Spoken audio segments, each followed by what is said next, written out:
आता है क्या अरे काल තියෙන තුල්ද හරි आता hello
That debutant Sanjana Kavindi, she played her first game in that second T20I, but it seemed like she had played many games for Sri Lanka before, from her under-19 transitioning into the national squad.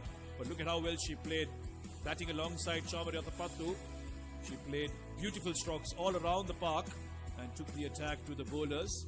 And and made herself a very memorable debut. Eventually got out, playing a shot too many, but it was certainly something that she'll remember for a long time to come, being the player of the match in her debut game. Much applause from her teammates as well. 6 fours and 2 sixes in that innings. And she'll be looking forward to being part of this third T20 too. Well, the conversations have been about the surface and how good it has been to bat, but how will it be today? Let's find out from Ali Yunus, who was down there for the pitch report.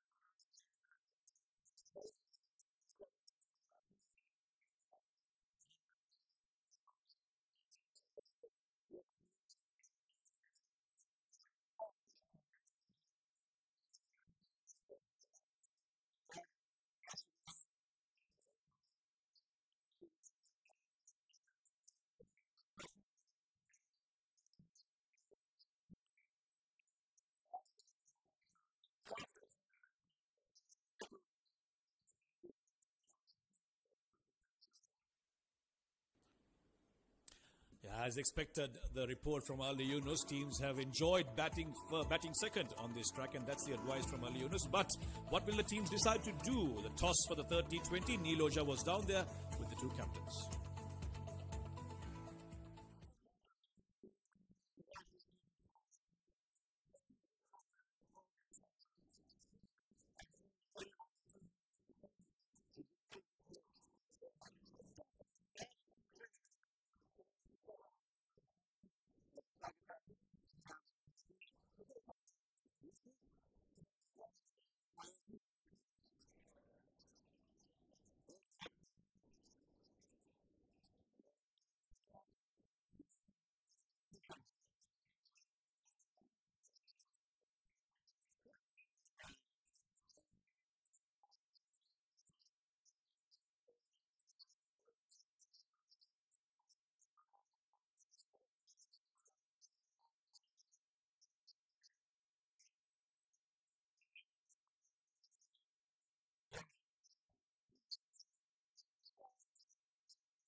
Well, you think it's a good start for Pakistan, having won the toss, and for once they've decided, right, Sri Lanka have won all their games chasing, we're going to try and do that.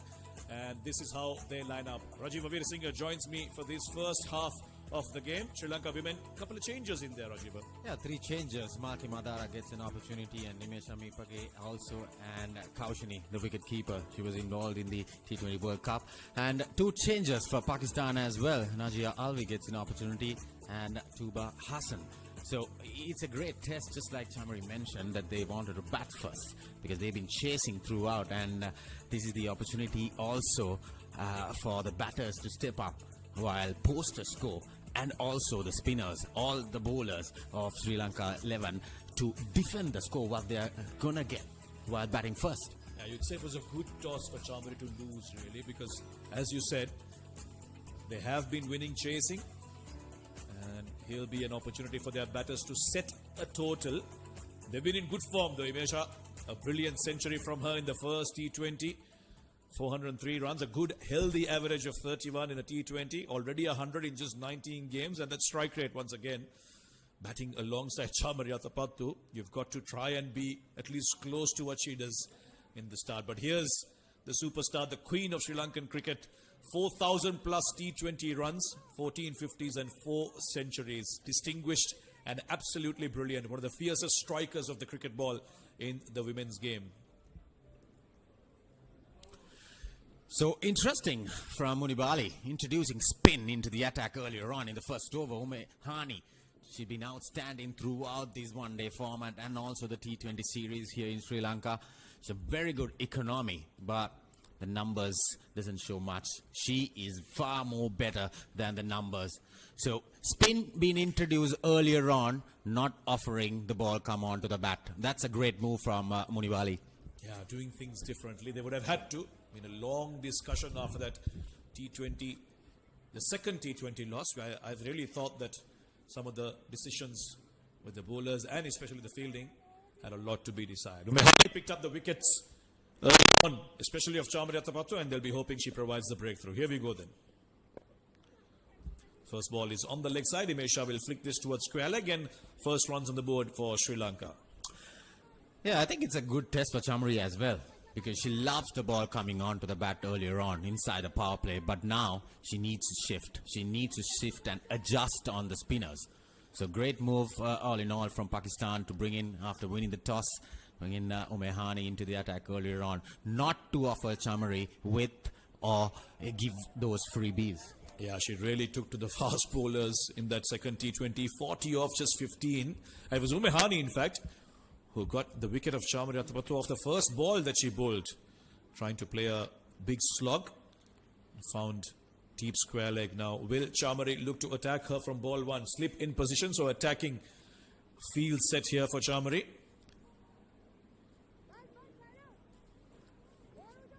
They've got mid-wicket and long on in position. Chamari, of course, very strong on the leg side. Anything straight, she will punish you. Needs to be accurate here, Umehani.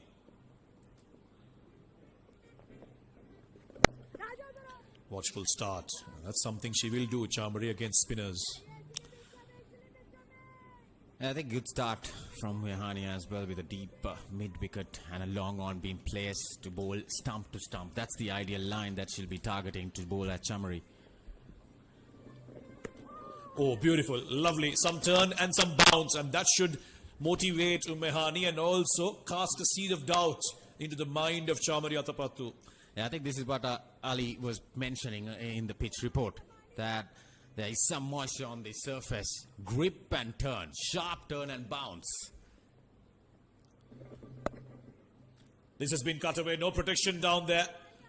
Chamari Athapattu assessing the bounce from the previous delivery, waited for it to come on and cut it away very, very well for her first boundary and Sri Lanka's first 4 as well.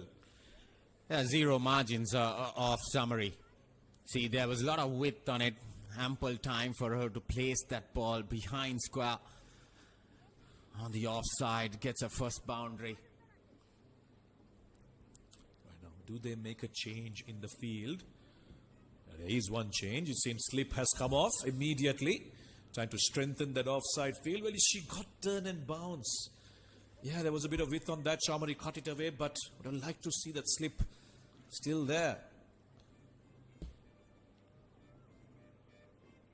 You can Imagine what kind of positive, relaxed mind frame Chamari must be in.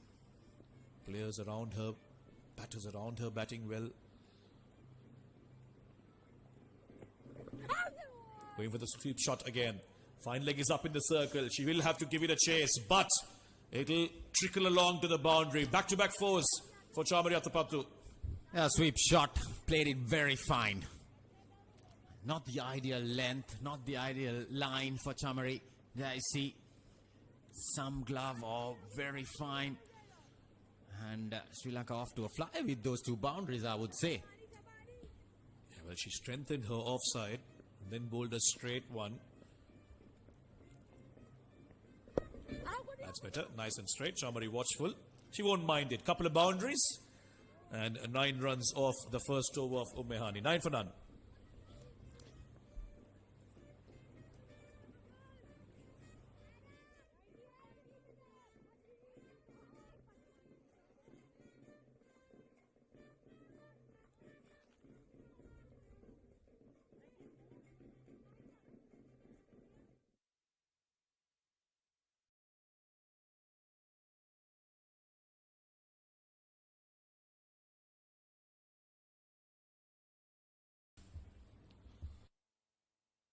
Well, it's spin from one end. It'll be a bit medium pace from the other. Wahida Akhtar hasn't had the best of times so far. Chamari has really put her away. But here she is. Open the bowling once again. Starts off with one wide outside off. Wide enough for the umpire to call it a wide. Yeah, not the ideal start for Wahida Akhtar, but one thing, Samir, now 170 odd has been the score where teams batting first. You can see that wide has been posted as batting first. So Sri Lanka will have to top that. Sri Lanka will have to go beyond that to defend.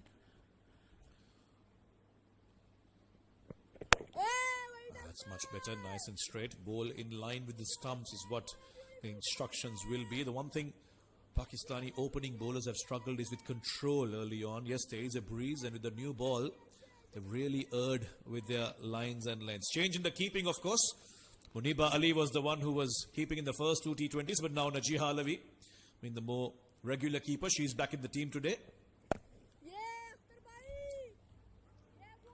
Himesha was very impressive in the first T20, played some very good shots.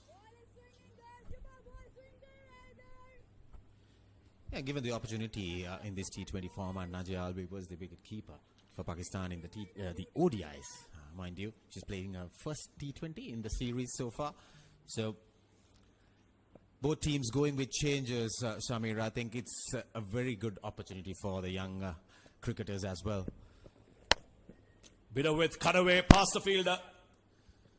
There is protection in the deep. Pakistan will have had many conversations around their fielding in the previous T20. It was highlighted and it was a subject that needed attention.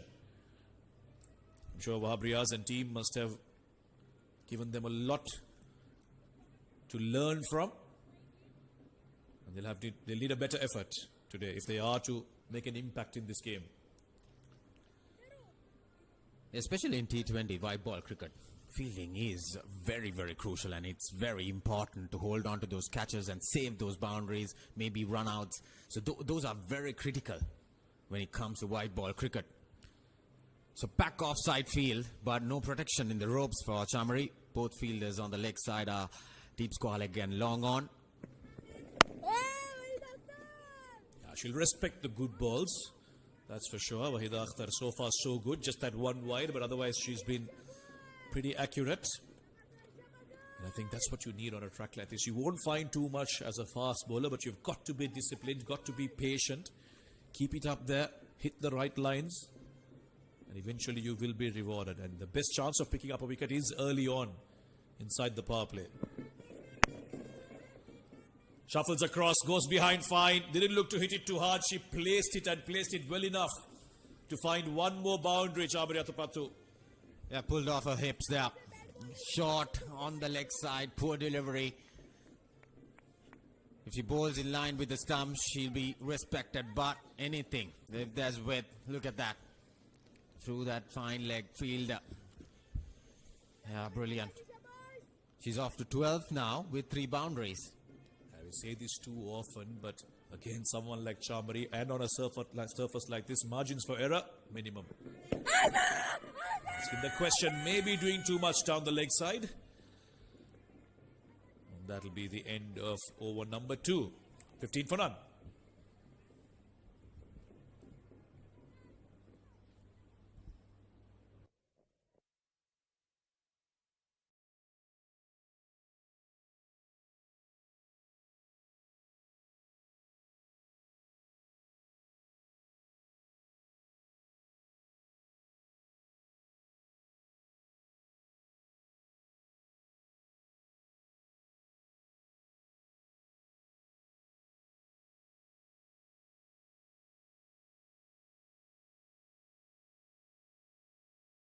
Umehani gave away a couple of boundaries in her first over. She'll bowl a second with Imesha on strike. Sri Lanka on 15 after 2 overs, off to a decent start. Bit of flight. Push down towards mid-wicket. There'll be some work to do for the fielder. They'll come back for a couple. And there's a huge gap on the leg side, but there are 2 fielders on the ropes. Deep square again, deep mid-wicket. What she did was that placement. So there was a shot in the last ball of the previous over. I think pitched in line but missing. Impact was outside the leg stump. Clear, easy decision for the umpire there. But Pakistan would love to get a breakthrough, especially in the power play. Innovative, nicely done. There was no one at fine leg. It was Point who has to chase this down. And 2 more for Himesha. I like the options she takes. She's very smart, finds the gaps. She's happy to work hard for her runs. Yeah, she's been playing this shot when she got that 100 also. So this is great innovative batting like you mentioned, Samir. So couple of runs for her with a heavy packed offside feel. She's not afraid to go for it. She's not. She loves to take those risks. Short and pulled away. There is protection in the deep. The leg side is where the 2 fielders are in the deep. Rajiv, you talked about that 170 playing on the mind of the Sri Lankan batters. I don't think they should be thinking too much about that. They're batting first. Put the bad balls away. Bat positively.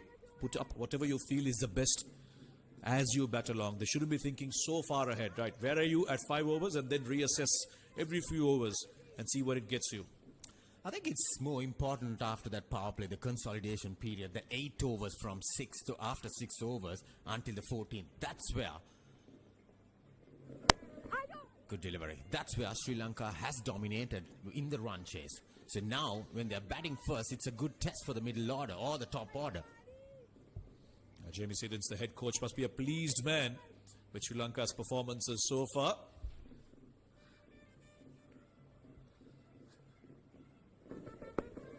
Thought about coming down the track, but Umehani pulled the length back. You're right, it's that phase after the power play where both teams, in fact Pakistan more so, have struggled in continuing the momentum of the power play. Sri Lanka's batters have been very positive, and it also was because they knew what they were chasing, so they could assess where they needed to be, how they needed to go about. But setting a total is a different challenge. Thought about a single, but a much better over this from Umehani. 5 off it. It's 20 for none after 3.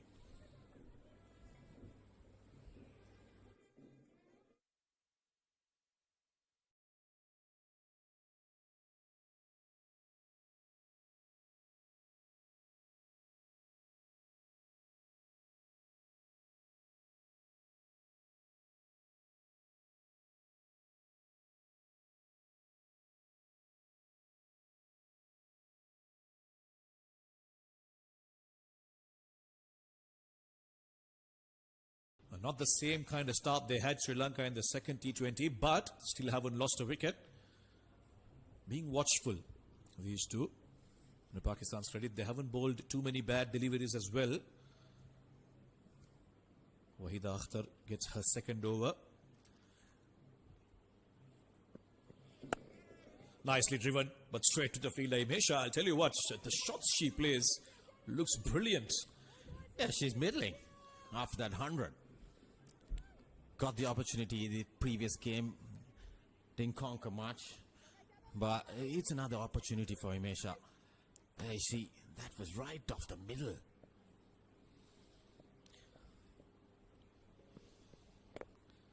This is a bit of width, and this has been driven towards extra cover, deep extra cover.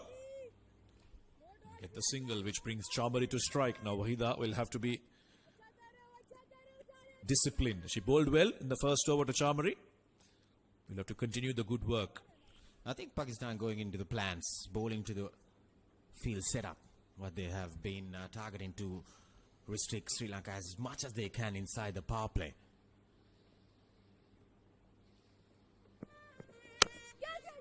That's in the gap. That'll fly away. You offer it to Chamari, you're asking for trouble. Too easy for someone of her quality and class. 4 more. Yeah, there's no protection on the offside, and you can't bowl.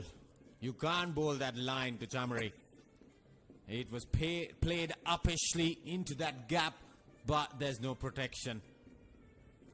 For a moment, I thought they were bowling into the plans, because the plan was to bowl onto the stumps for Chamari with a long on and deep square leg. That's a poor execution.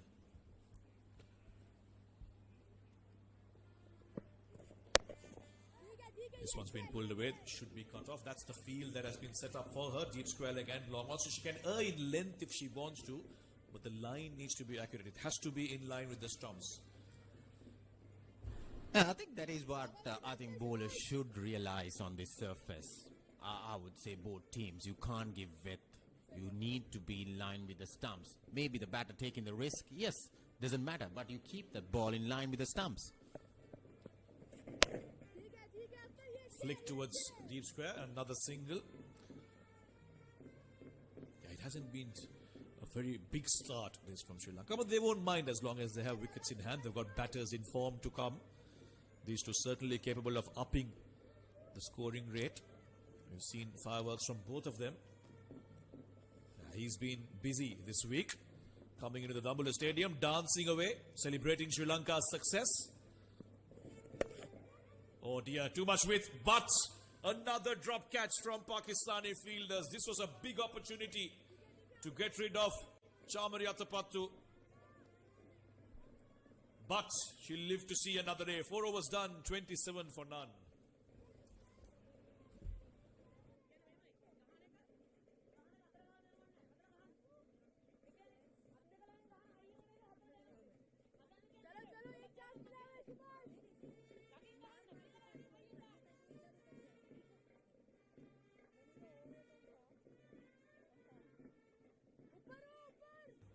Great to see some numbers coming in. Dambulla, remember, is a tourist city.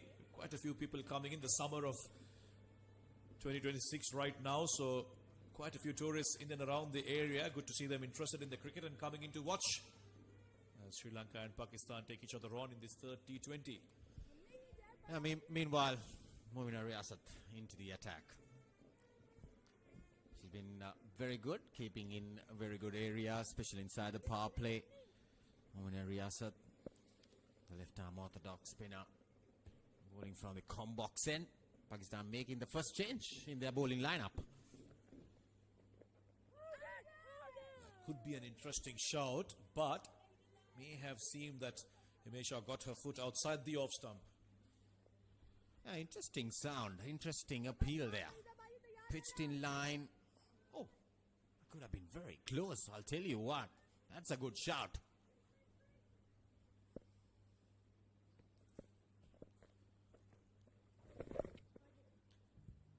Once again attempting the sweep. Won't find the gap. Mahinda Riyasat. Yeah, I thought she was impressive in that previous T20. Bowled good lines. As we see spectators coming in to watch this third T20. Sri Lanka doing well, so lots of interest among the public here. And Dambulla, as you know, always turns up in their numbers. They do love their cricket here. Down the track, Himesha goes over mid-on. And it trickles away to the boundary once again. Lovely shot. Good feet usement from Himesha. There you see, even the mascot loves it. A tossed up delivery coming down the track and lifting it over the mid-on field. A couple of bouncers, enough timing for the ball to run away on this ground. It's very, very quick outfield. This is big. This is one bounce into the fence. Himesha seems to want to unleash now, taking a liking to Mominda Riyasat's bowling. It was a quiet start from Sri Lanka, but right now they're stepping up. See, once again going for the slog sweep into that gap. One bounce for back-to-back boundary for Himesha. They're trying to step that gear, the acceleration, because there's only approximately 8 balls remaining in the power play. It was a quiet start so far, but despite the boundaries, picking up that run rate. It's prompted a change in the field now. They did drop long on down after that first boundary, but now it seems like they're chasing the ball. Mid-wicket has been pushed back and long on comes up. Oh, not too far from the bowler. And there have been some good performances with the bat from Sri Lanka, but Himesha for me has been super impressive. Her shot making, her approach has been absolutely brilliant. This was a catch put down in the last ball of the previous over. A big chance to get rid of Chamari early, but Pakistan's woes with the fielding continue. This is up. This could be another chance, but just short of the fielder. Similar finish to this over as well, although you couldn't really call that a chance. And at the end of 5, Sri Lanka are 35 for none.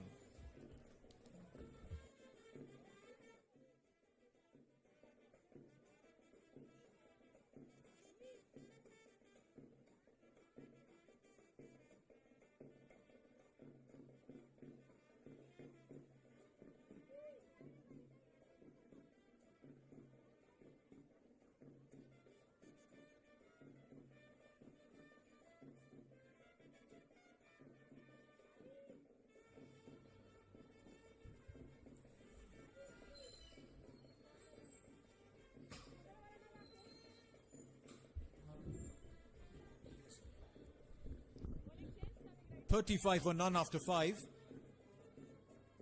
Pakistan earlier today won the toss, elected to bowl first. A chance there in that last delivery of that previous over. How close was that?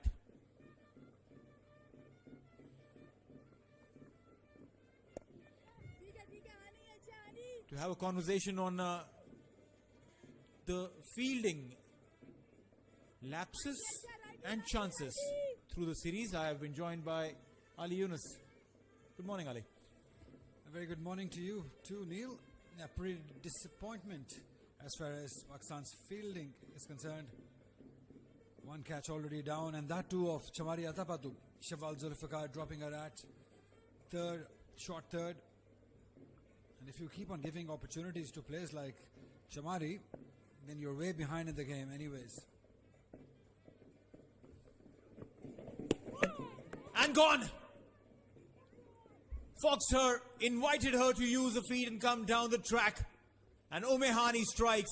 She's been a star with the ball, with the field, and today strikes and draws early blood.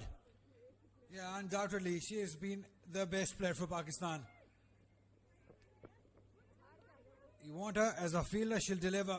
You need to get wickets, she will get you wickets. Playing for turn, it didn't turn at all. Smart bowling, bowled it way outside the off stump, inviting Misha to go for big one.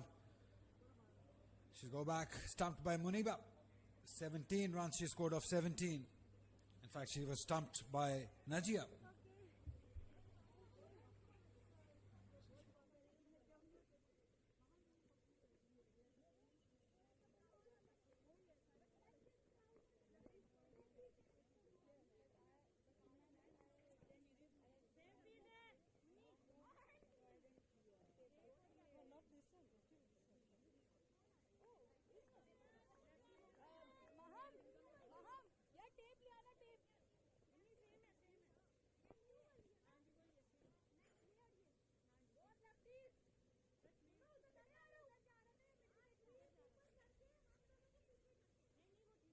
ठीक है SVEEP ठीक है coming right arm over 4 balls left मैं middle इस line Omehani, she has delivered. She'd want to maintain that pressure now. And she's taken a wicket early on. Sanjana had a fantastic debut game. 46 she got out on. Playing a second game. Yeah, this is good from Omehani. Change of ends for her. Change of luck also. Got the wicket of inform Imisha Dulani. Pakistan trying different approach this time, being the toss and bowling first. They could have done that in the previous one, knowing Sri Lanka are such a good chasers. Swept and runs for Sanjana in the face of a boundary. She's been absolutely fluid. Yesterday the way she batted, even today she's continuing that form. Yeah, very confident she is. For a 17-year-old coming out, facing your second delivery, you get a delivery in your zone and you go after it. Great execution of this sweep shot by Sanjana. We've been talking about it. Sri Lankan future looks really, really bright.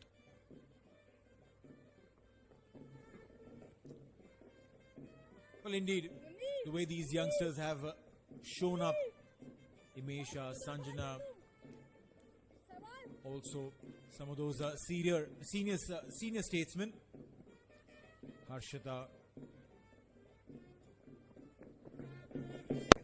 Wishmi also getting a ton in the ODI series. It just goes on to tell you that there is so much talent available in Sri Lanka, and these girls with time will just get better. Yeah, talent and the execution of talent also. At this level, under pressure against quality opponents. Swept again. How fine is this? Oh! My God, you could have just jogged and stopped the ball. 4 runs. Yeah, another lapse in the field by a Pakistani fielder. Shahwal Zulfikar just dived way before she got to the ball. As you said, she could have always sprinted and could have stopped the ball. 6 overs done, 44 for 1.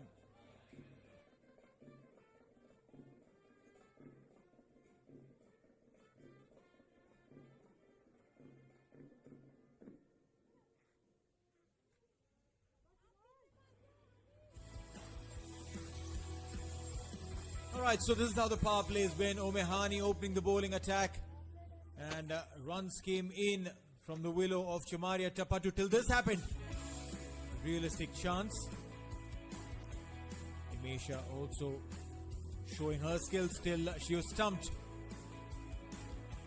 Sanjana getting a couple of boundaries to finish the power play. And the previous game, it took a while for the captain to bring in Nasha Sandhu, but she now realizes that Samaria Tapatu is in. You got to have your best bowler in also. Driven straight to the fielder though, Muniba Ali at covers. She's not donning the wicket-keeper's gloves today. Najia Alvi. She's made her presence felt with that stumping. Cut again to the fielder. Now this is the class of an experienced bowler.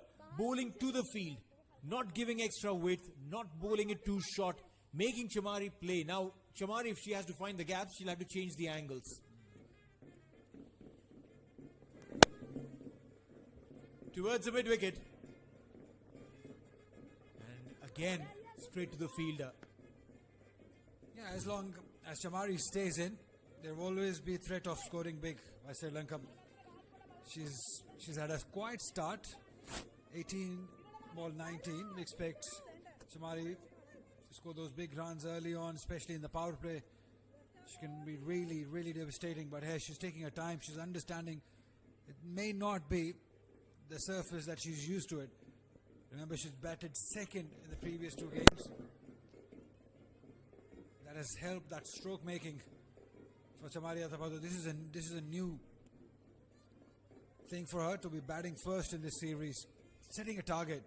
That will be interesting for both Sri Lanka and Pakistan also. This is the same surface that was used in the first game.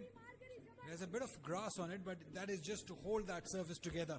It's nice and firm, but just that we had a little shower yesterday, so that probably is the reason that there is a little bit of moisture underneath. That's why you see that approach, very cautious approach by Chamari Athapathu. She's just waiting for the time, the surface to dry up a little. Well, indeed. It's important to play according to the surface. A single to end the over. Meanwhile, 7 gone. It's 48 for 1.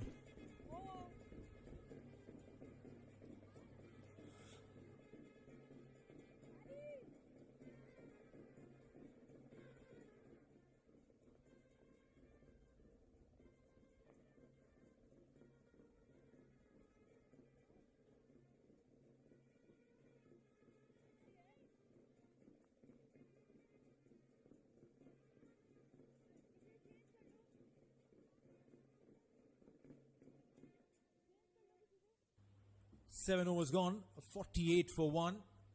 One can very comfortably say a very watchful start for Sri Lanka. Yes, they've gone for those boundaries.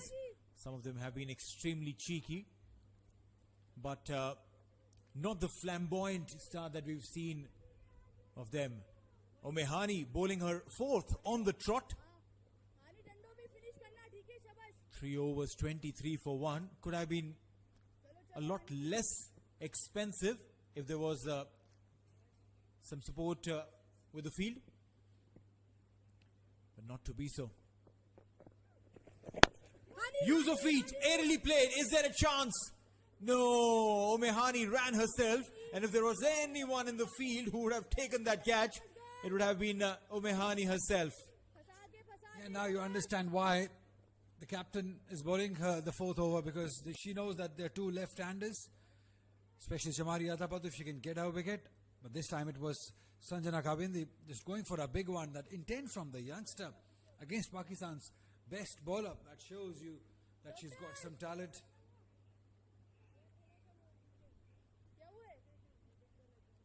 It's not 100%. It seems like she's got that taping on her wrist also.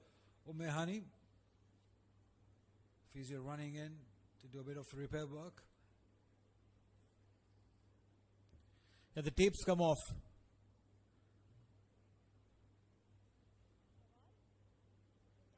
Magic spray literally can heal anything and everything these days. Such a wonderful time to be an athlete. From medical science point of view, your injuries can be understood much earlier. Treatment given to help you heal quicker. All these tapes that we see these days to support your muscles in such a way that prevents further injury while you're still playing, even if there's a little bit of a niggle. Yeah, I always wonder, Neil, if the cricketers from previous eras had these many injuries that cricketers nowadays have. The cricketers, because they play so much cricket, they play all 3 formats, there's not much rest in between. So yes, you're absolutely right. Yes, you're bound to have more injuries, and the medical science has evolved definitely. Well, yeah, the volume of cricket definitely has increased, and we are not complaining. Definitely. Why would we?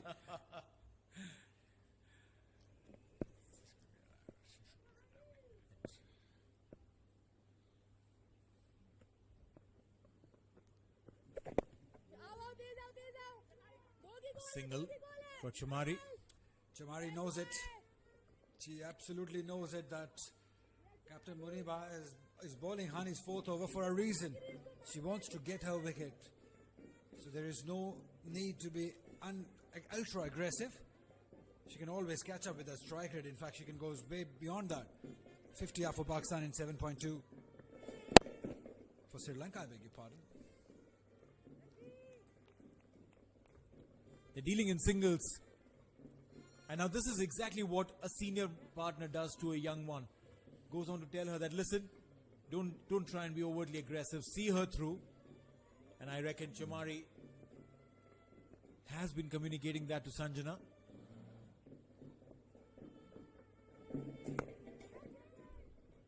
She's got a plan, and the fielder was placed exactly for that moment. How far was that ball? One would want to wonder. But another opportunity, even if it's half a chance for Chamari, everything you need to try and reach out to. Yeah, that's Mahinda Akhtar, the fast bowler. And you correctly mentioned, even if it's half a chance, you got to take those against Chamari Atabadu. Yeah, she reacted very late. Had she reacted on time, she would have got into that. But yes, you got to take those chances, any chance that comes your way. If it's Chamari Atabatu's 4 runs signaled.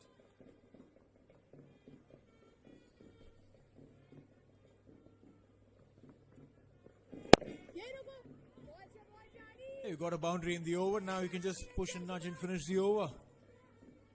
One more delivery to go. He's happy, and why not?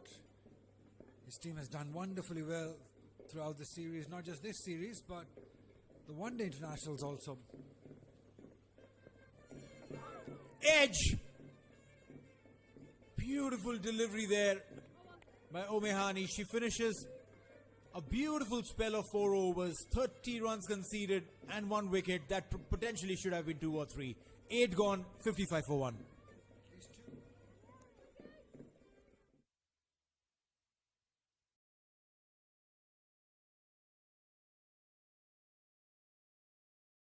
After being invited to bat first, Sri Lanka did lose an early wicket in the face of Himesha.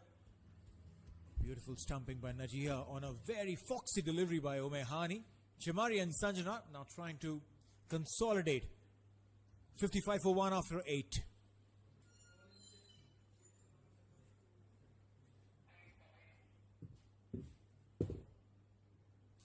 And now for the first time in this series, we're going to see a leg spinner from Pakistan, Toba Hassan. She can turn the ball. She's got a bit of experience also. Still remember her taking, the best bowling is 3 for 8, but she took a 5-for against Sri Lanka in Pakistan, but that was ODI format. Still remember that bowling effort from her. Economy also very impressive, 6.39. So she's got a job A, in fact couple of jobs. A, to break the partnership and not to let this partnership grow and give some runs, easy runs. And she needs some good support from the field as well. Because what's been a classic trait in this Pakistan young setup is creation of opportunities through fielding, or rather the lack of it. Good looking shot there. Omehani. If you play towards her, you're not getting nothing more than a single. Yeah, even when she plays it towards long off Chamari, she hits it so hard. It just makes her feel that it's going to go for a boundary, because the way she hits it, the only thing that stops it, if she's hit it straight to the field up, a few meters here or there, it goes for a boundary. Use of feet. Unable to pierce the field. Tuba has been impressive so far. Yeah, she will be. On a pitch that has a little bit of turns, some assistance for her, with a bit of experience behind her. And bowling to 2 left-handers. Tossed up. And again a little fumble in the field enables Sri Lanka to quickly cross over for a single. It's been tough. It's been really tough for the Pakistan fielders. I wonder why. The conditions are beautiful. It's not that hot even. It's windy. There's a chill in the air. But Pakistan fielders have found it really tough. And now another one down. Yeah. The physio's been kept busy. Wonder how bad is that impact that came in from the drive. You did mention that Chamari generally strikes hard. So if you're trying to get behind the line of the ball, and if it doesn't really get into your palm, hits your fingers, you will take a beating. That drive, expansive. Oh, the taping went flying off a finger. Yeah, it's the fast bowler. Fielding it covers. Raida Akhtar. Yeah, she strikes it so hard. You see, fielding, it's all about having a big heart in the field. You want to do it. You want to be involved. If you're half-hearted as a fielder, in the case here, she's going off. It was hit so hard, and Pakistan will probably be one bowler short if she doesn't come back. Yeah, that's not good news. As long as the physio is able to take care of her, they'll assess the amount of damage on that hand, and then probably see if Waida can come in maybe at a couple of overs later.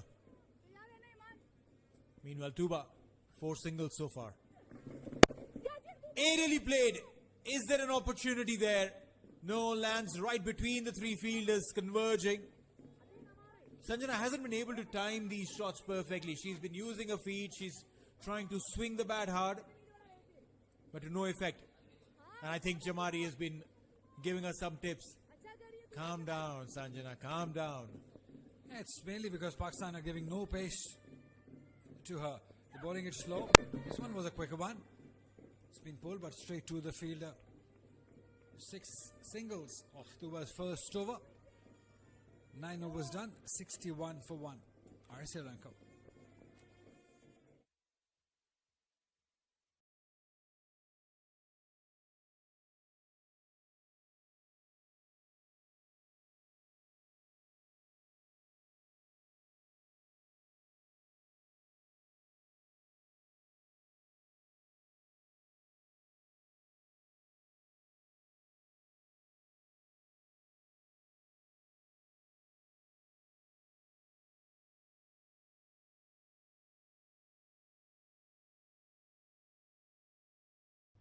"61 runs on board. Not the best start from a runs perspective for Sri Lanka. They've generally been in the 90s by this juncture. Momina Riyasat, meanwhile, will come from the far end.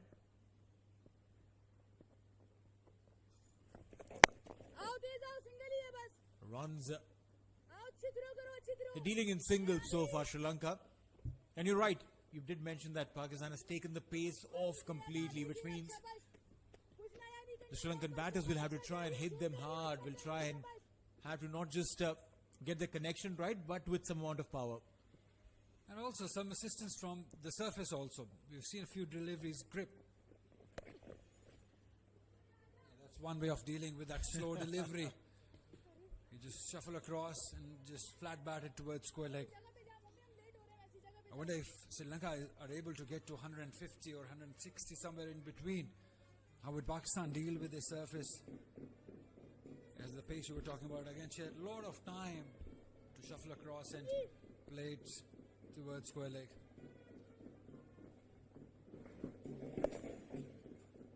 Coming across the line. It would be different when Chamari faces, because she likes to hit it hard. We were talking about it. So that's probably the reason they're bowling slow, and Chamari hasn't got it right. I mean, she's still going better than run a ball, but for her standards, we're used to of scoring more quick runs from her. She's hitting them hard, but still not her absolute best. Again, use of feet. Sanjana is really good in using her feet against the spinners.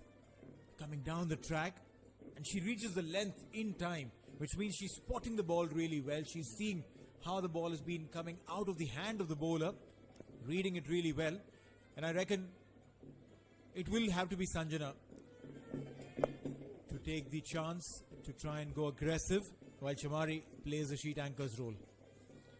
Yeah, for how long? That's the question. The last 11 deliveries, there have been 11 singles from this pair. 66 for 1. But because they're bowling slow and there's turn available, so there's a certain cautious approach when they're even using the feet. They're playing it towards the long off area. Again, going down, way down. 10 overs done. 66 for 1, Sri Lanka.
It's been a decent effort from Pakistan so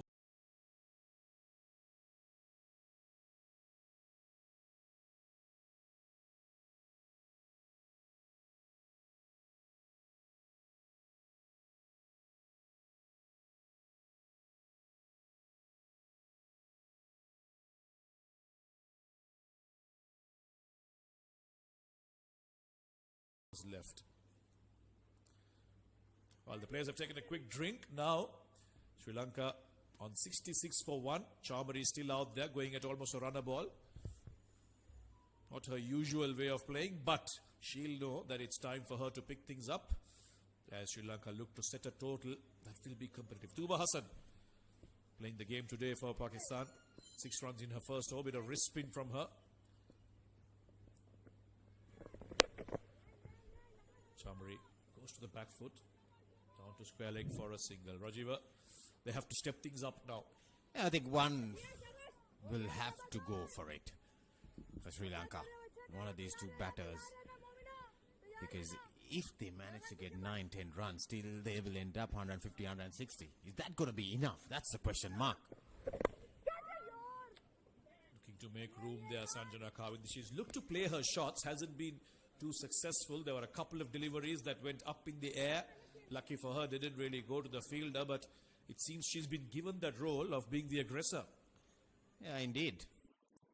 Because I think Sri Lanka will like Chamari being out there until the 20th over. With her experience coming into the game, this is an opportunity for her to bat longer.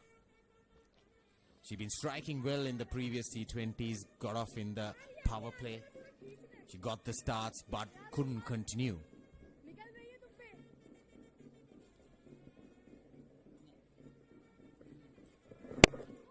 This time Sanjana Kawindi down the track and once again just short of the fielder. She's trying very hard to really take the game to the bowler, find boundaries, but just not connecting well enough. Yes, indeed. I mean, it's a miscued shot. She's definitely trying for it. Maybe she's been given the green lights to go after the bowling. With Shamari trying to consolidate. Short again from Tuba. Shamari unable to get that in the gap. There is protection in the deep. Just another single. So far so good from Tuba. Going at a runner ball. Two left-handers out there. Wrist spinner bowling into the left-handers. Looking to make a quick adjustment. She looked to go make room for herself, but immediately got in line with the ball and pushed it out a long on for another single. So 6 more from that over. 11 done. It's 72 for 1.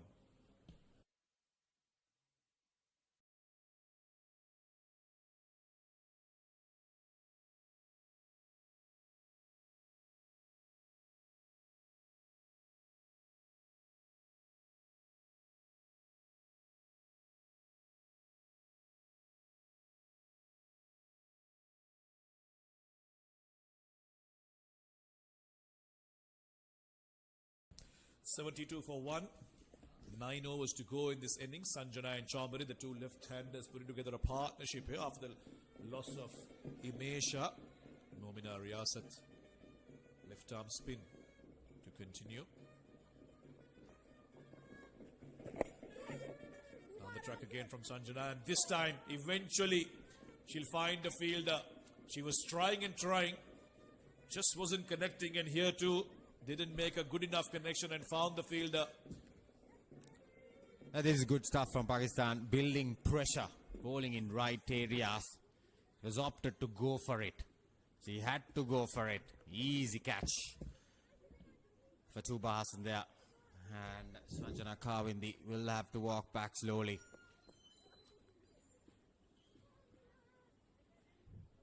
She got 20 off 18. Sri Lanka loses the second wicket on 72.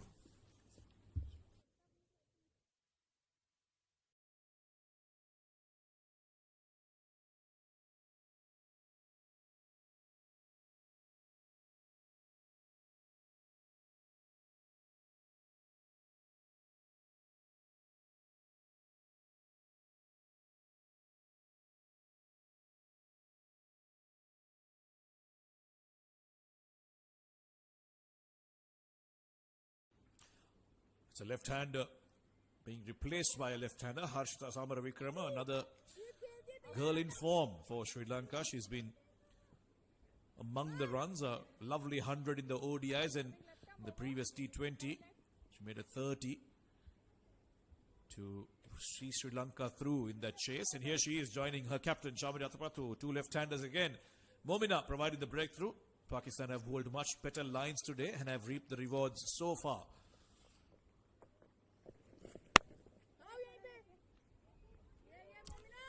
Yeah, indeed, they have bowled very good lines.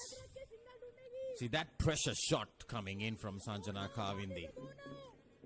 It was a tossed up delivery coming down the track, hitting the bottom of it, and easy as you like for Tuba.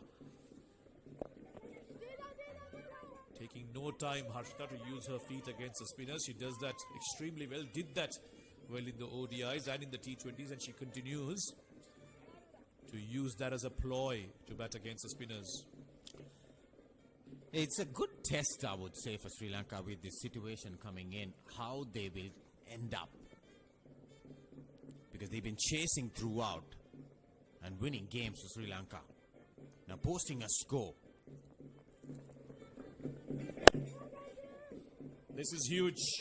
And it's straight to the fielder. Chamari, a very similar dismissal for her from the second T20I. Going for the sweep and finding the square leg fielder. Big wicket for Pakistan. That's what the pressure they have caused the bowlers, especially Momina, picking up a second wicket in third over. Yeah, Chamari got out in the previous game also in a similar fashion, but here hitting the bottom of it. Another very good catch at deep square leg. She's delighted. She's very happy. Momina Riyasat picking up a second wicket in the over. Chamari Walks back slowly. She goes for 34. Sri Lanka losing the third wicket on 73. Righty, righty.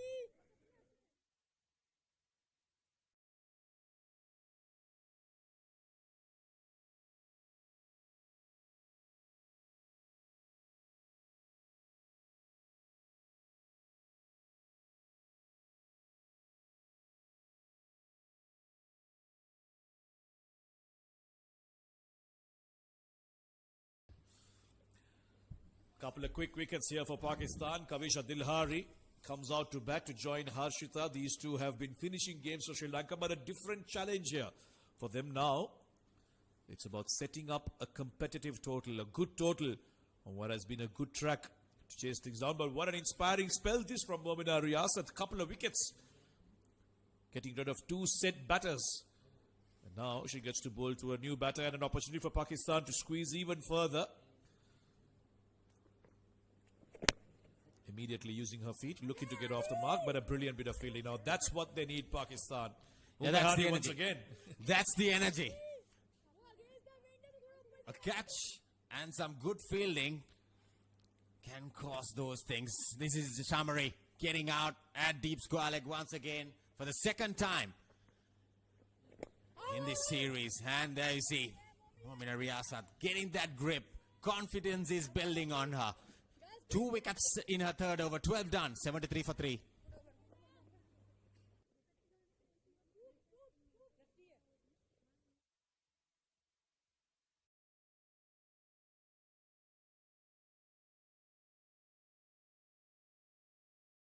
Starts for the top order for Sri Lanka. Unfortunately, none of them going on to get a big score. Now it's about rebuilding. Unfortunately, they don't have too much time left in this innings. Just 8 overs as Harshita and Kavisha look to continue getting runs, but also trying to pick up the pace. Because we watched in the first two T20s, batting first 170 wasn't enough. How much can Sri Lanka put up here? Currently going at almost run a ball. It's going to be a huge task for these two batters to reset and then accelerate also. Because 8 overs, even if they get 10 runs and over, they will end up at 150. Is that going to be enough? Harshita brings out the sweep immediately against Tuba. A bit of work in the field. Pakistan have been much better today. Lots of questions about their fielding in the second T20, but there seems to be a marked improvement today. They've done very good today. Despite those lapses in the previous game, they've held on to those catches. That is more important. Not giving an opportunity to the batters once again.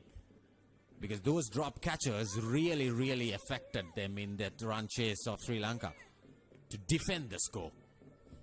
For the first time during Sri Lanka's batting innings, Pakistan's bowlers seem to be doing well in these middle overs. Yes, the power play, Sri Lanka have always been good. But in these middle overs is where they found runs quite easily. But today, the spinners have been asking the right questions, making it challenging for the batters to get runs. Oh, brilliant delivery. What a good delivery. Bit of turn for Tuba.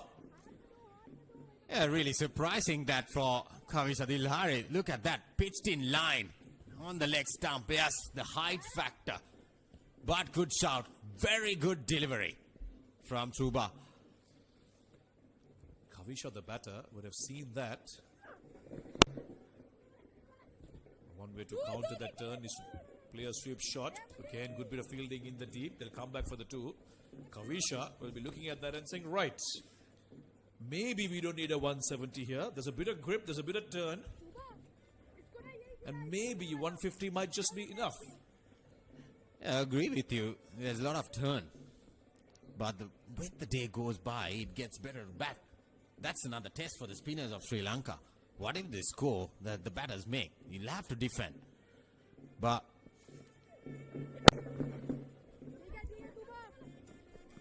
pushed it nicely. Couple of runs once again. Yeah, this is good running. It was a short delivery, fraction short, but ample time. It's getting a little slower on this surface, I would say. Yes, in the morning hours, it's good for batting, good for bowling. There you see, running the first one very quickly. I think this is what they'll have to do. Won't be easy to find boundaries with ease. And if that's not an option, then you run and run hard.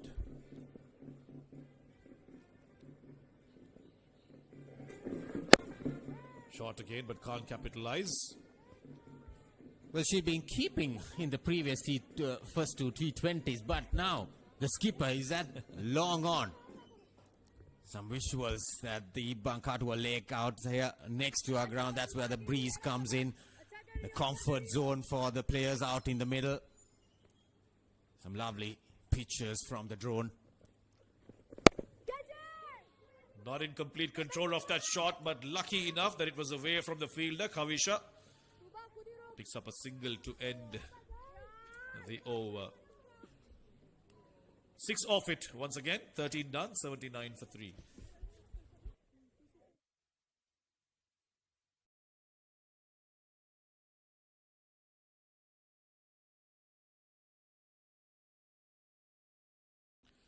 Well, we've talked about Pakistan's fielding improving from the previous game, and here's some of that. They've been throwing themselves around, taking the catches, and ensuring that they're not blamed. The skipper herself, obviously, Munibali, not keeping today, so setting the standard out in the field. Bowling change for Pakistan. Aisha Zafar into the attack. Yes, like you mentioned, I think what they have done is today, because to uplift the game, they've had the correct fielders in the correct positions. Aisha Zafar, more of a part-timer, but she bowls it off spin. 9 wickets so far. High on the economy. They've been using her quite a few in the previous T20s as well. It is a useful option for Muniba to utilize. And because spin has worked well today, she'll toss the ball up to her and get a couple of overs through her as well. Starts off with a short one, but nice and straight. Couldn't hold on to it. Najiha, just wait for the umpire signal. Yes, it is buys, it seems. Didn't get any bat onto it. And now, Sri Lanka will really have to shift their gears. Yeah, short delivery. Kept a little low. Oh, there was some bounce in it. And missed the keeper as well. And this is why I say that these two, especially Kavisha, because she's a spinner herself, she'll be looking at this and saying, well, there is some assistance for us spinners, so maybe we should reassess what we really need to get here. Don't look to go too hard and end up falling a little too short. Too short from Aisha. She'll pull this down towards deep square leg. Thinking about a second, there was some hesitation. Oh, she made the call early, Kavisha. Otherwise, it would have been a disaster. I think the throw came in the wrong end. Kavisha would have been in trouble if that return throw came into the keepers. Yeah, look at that shot and how slow that surface. She had to drag it from the offside. And there you see, the wrong end. But all in all, no harm done for Sri Lanka yet. A little bit of misunderstanding, but no damage caused. Oh, look at that turn. Aisha Zafar, a part-time spinner, deriving that kind of turn. Well, that's a story to tell. Yeah, she may be a part-time bowler, but look at that. Sharp turn and bounce. Ooh. Whoa. Yes, like you mentioned, that will interest the spinners of Sri Lanka as well. But Samir, they need runs on board. Oh, lovely. Runs on board, they say. Cut away nicely. Through that gap. Gets her first boundary, Kavisha. Yeah, they've got to capitalize on the loose deliveries. This one was short and wide. She has been bowling short, but this one had enough width on it. Didn't turn as much. And Kavisha's a busy cricketer. She finds those angles. She's fine. She finds those gaps. This time it's between point and third. Much needed boundary, but they need more of these. Yeah, definitely they need a boundary every over from now onwards. Down the track this time. Knew that Aisha will look to be full. Once again, fielding. Much better from Pakistan. Just 7 runs so far. Well, they need to go at least 10 plus from now. because the acceleration coming in after this over, this delivery, the last 6 overs will be very crucial for Sri Lanka.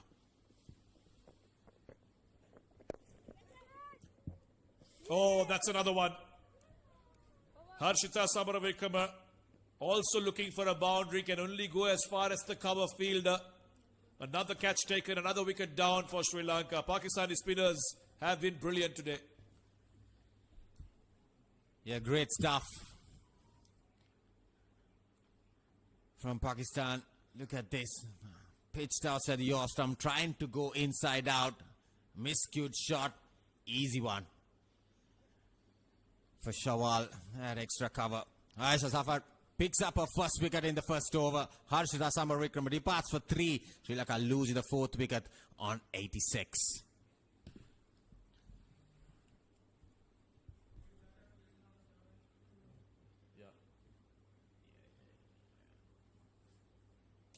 My favorite batter is gone.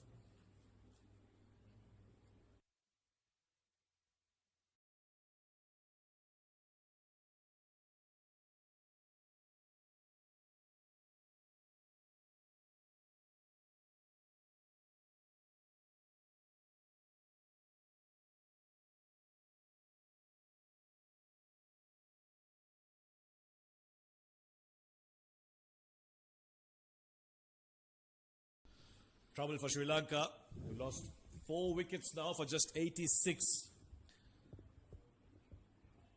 6 overs to go in this innings. They're looking to set a total, and at this rate, it seems 150 also looks a distance now. Hasini Pereira is the new batter in. Another left-hander. Hasn't been batting too much in the last couple of games because batters above her have finished games off. But here's an opportunity for her to try and not just get runs, but get them at a brisk pace. So Toba will bowl her last over, but not the wickets column. She has been outstanding. She is very good. Yeah, good lines. She's kept it very tight as we watch another Pakistani fielder throw herself around. Can't prevent the single, but again, good effort. Yeah, that's the momentum. But take a look at this. The 4th wicket, Harshita trying to go inside out. Miscued shot. Easy dolly for Shawal. Had extra cover. So Sri Lanka, after that start, losing wickets in regular intervals. Samir, the partnerships are not coming in.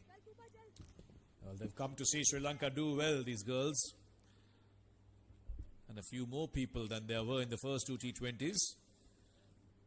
I'll be hoping for a fight here from both teams. A close game is what we all want.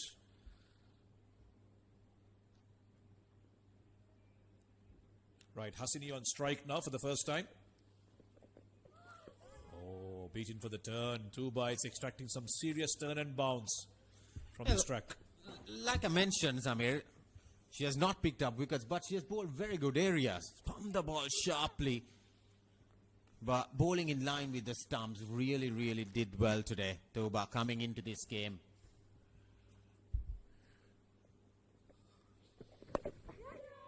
Oh, this could be another chance. It is another chance. The top edge, and Hasini departs without troubling the scorers. Half the side lost for Sri Lanka now. Yeah, lovely. She needed to fill that column. The wickets won. Toba bowled very well today. And a miscued shot, the top edge. And Hasini will have to walk back for a duck. Sri Lanka losing the 5th wicket on 87.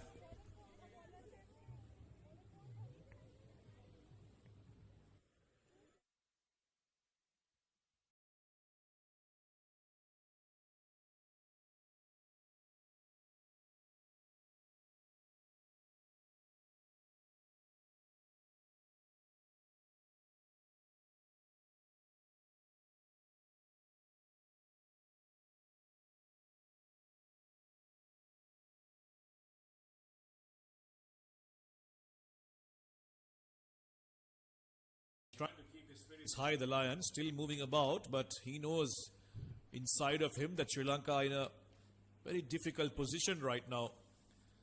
As another new batter walks out.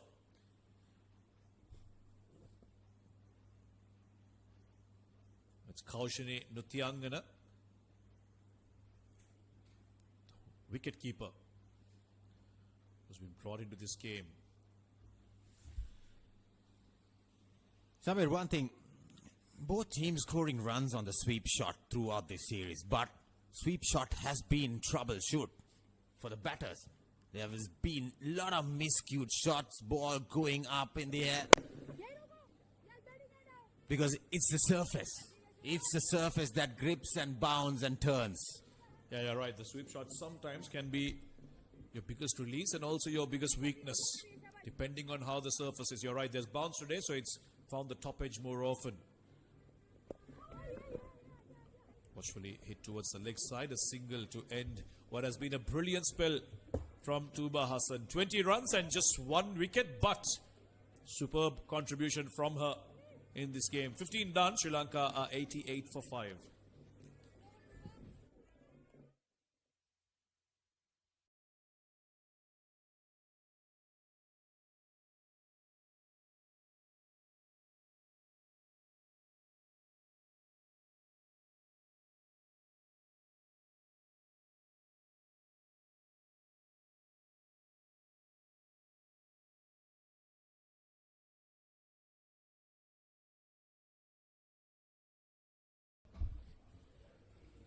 Right, not a very happy looking scorecard there for Sri Lanka. They started off well.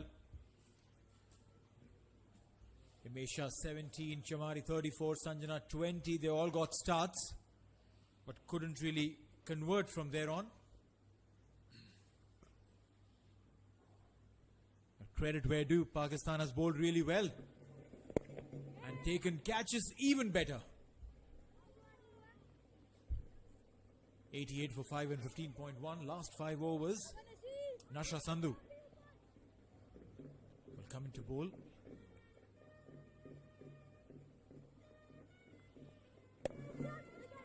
Again, aerially played. This time, Kaushini will be a little lucky. It'll go anywhere. A single added to the total. Yeah, Pakistan has done really well. Yeah, as you said, they bowled well. And the planning also, I believe, captaincy has been spot on. We've got some spectators here watching these quality sides up against each others. So the planning has been brilliant from the management. The plan that they've given to the captain. See, they're bowling at in one area towards the offside and they got that area covered. I think that has been the reason they've asked the batters to do something different. The standing captain, Munib Ali, not the wicketkeeper today. She's done well today, you can say. You reckon she's been able to manage the field, the maneuver the field better while being in the field and not as the wicket keeper? She's done well. I think the surface also suited Pakistan's bowling. And they've come out and bowled according to the surface. They've been bowling slow. They've been getting that turn with a little bit of extra bounce. That's why I was thinking that they've got to restrict Sri Lanka under 120 from here on. Because if they get past 120, 125, Pakistan are a very young batting side. So expect anything to happen if they get to 125. Well, the confidence that they've garnered with the bowling and the fielding, I'm sure they would want to utilize that. Cricket is a game of momentum. So if you go into the second innings with that momentum, definitely will help. And Muniba, right up at the top, has been phenomenal with the bat. Use of feed, shouts of catch it, fielding circle, and takes it. One more catch taken. What a day it's been for Pakistani fielders. Yeah, they've been good. They've been really good. Tuba Hassan this time at long on, making no mistake. See, again, very slow. Asking the batter to come down the track, use your feet, but that slowness in the pace, they're not getting that elevation that is required. Another one bites the dust, another catch taken by Pakistan. Kavisha Dilhari scoring 12 of 15, 91 for 6 are Sri Lanka now.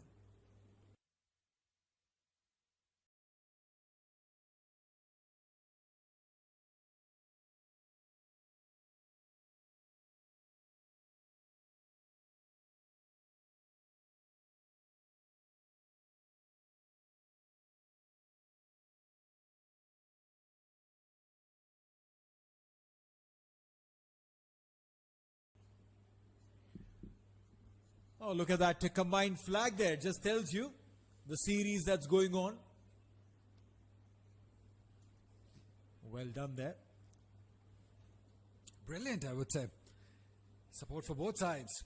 As we see, Kavya Kawindi, 24 runs, highest of 17.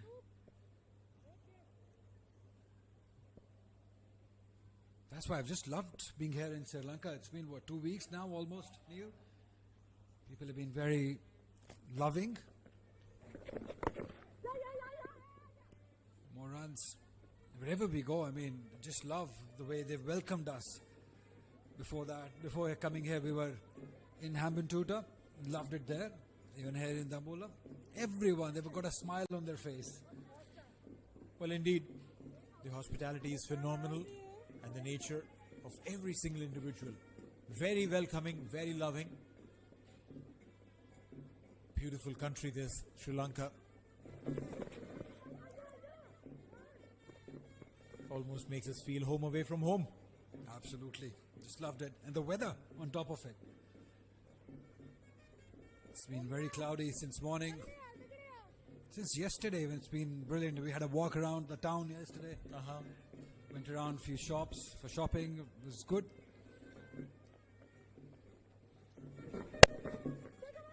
I reckon you also went for some village safari. How was that?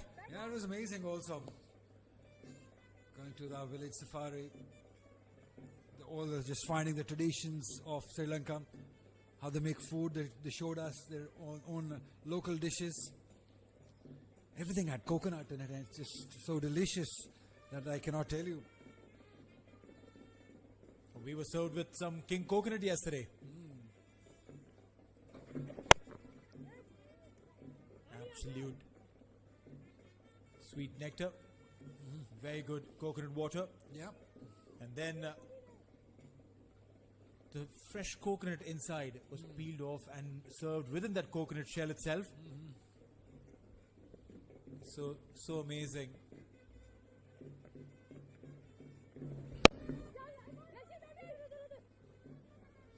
Oh, chance there. Nashra Sandhu created that opportunity, directed, and definitely that would have been one more added to the wicket column. Yeah, definitely. It would have made things very interesting if there was a direct hit or it was hit with some force.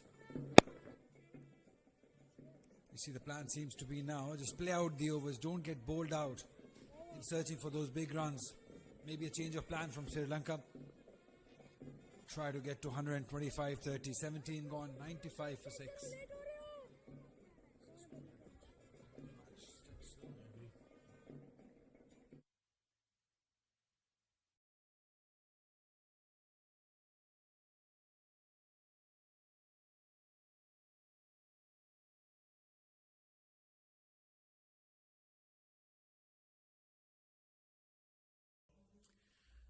The mascot there, he's happy, he's elated, always is, irrespective of how his team is performing.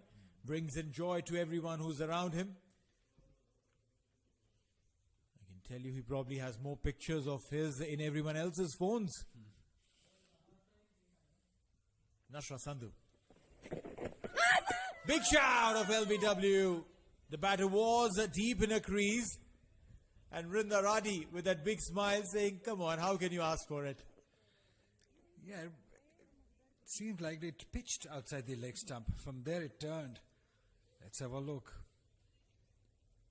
Yeah, touch outside the leg stump. Was it bat involved? Tell. This is good stuff. This is brilliant from Pakistan. For once in this series, they're executing their plans brilliantly. The bowlers are bowling to the field. The fielders are supporting. They're responding. They're catching everything. So great work in this last game of this tour. It looks like Pakistan did save their best for the last. If this kind of fielding was put on display in the previous couple of games, maybe there would have been a different result. Absolutely. I cannot agree with you more. It's been the fielding that has really let them down. If you talk about batting, they've scored runs literally in every inning that they've played. sweep shot is not on somehow on the surface, and Pakistan bowlers are not giving any pace to the batters to play around it. ये पता है बहुत इधर से हुई है. And Ashra Sandhu with that armour, ball going down leg.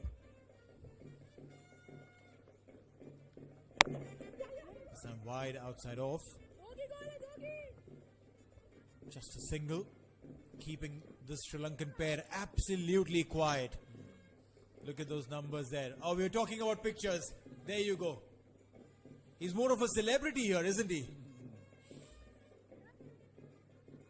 Yeah, I've got people around. And that's what you call a real fan, is support regardless of the performance. He's always behind the team. They're just relying on the singles at the moment. They've not had those boundary deliveries that they're used to of in this series. 18 gone, 98 for 6. 12 deliveries.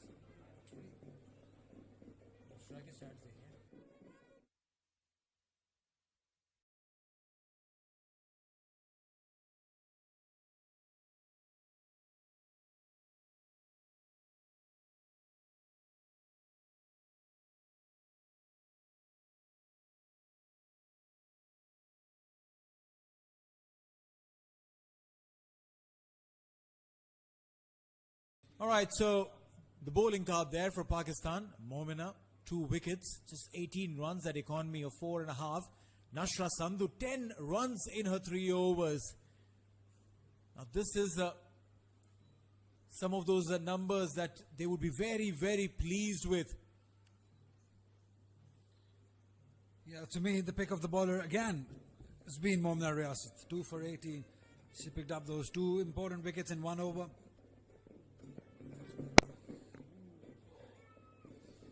Mahinda Akhtar using her feet. She'd already injured her fingers, and now she's risking her foot. Yeah, Pakistan are in a position that they got to stop every run. However, they can. It was hit hard. She did well. She definitely did. I'm sure that she has a very good insurance.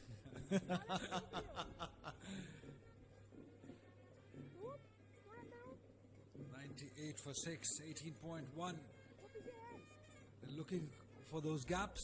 They haven't found any gap because Pakistan have got a very good plan today. Ooh, beautiful. Came in. Just staying deep in a crease. It's always dangerous with an incoming delivery. Yeah, also against somebody like Mahinda Akhtar, generally the ball keeps low because of her action. There's a sling in her action. Her figure is also very impressive. Just 14 runs that she's given. Oh, she's gone aerial. But it'll land safe. These are release shots. They're trying to express themselves. They're trying to break away from the shackles. But they'll bring up 100 for Sri Lanka, that single. Something has to give in now. And they don't have any other option just to go after these remaining 9 deliveries that they have to face. If they can get 100 to 120 runs, that will just boost their confidence. Looking for the second. There's an opportunity at the striker's end now. She makes it back safely. This is good from these two. If they're not getting the boundaries, put the pressure on the fielders and convert those ones into twos. That's one way of getting those runs. Well, indeed, you have to try and do something. This is the penultimate over. You need to either look for boundaries or steal those runs. Or trying to be cheeky now. This is one way of doing it. Definitely more than a couple of runs on offer. Good piece of fielding at the boundary line. I wonder who has been inspiring them. Chance of a run out? No, comfortably home. This is excellent. It was Iman Fatma there, out of all. We generally don't see that happening. But once the team is in good spirit, they're doing well, everyone's supporting each other. You don't want to let your team down, so everybody putting in some extra yard. This was an excellent effort. It's just about the timing. Diving at the right time. She's done superb. Stopping certainly 1 run for the team. Oh, absolutely. More than just that 1 run saved, she also picks up a lot of momentum, energies, brings in the right intent for every other player who's standing and watching her do this.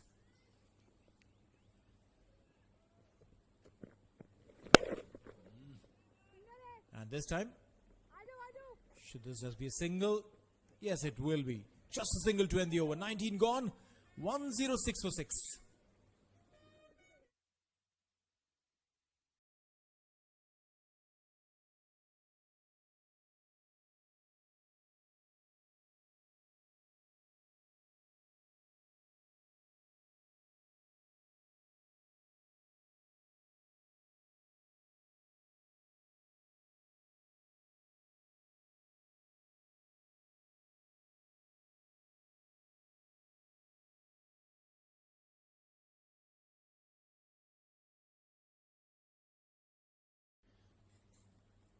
Nashra Sandhu with the last over.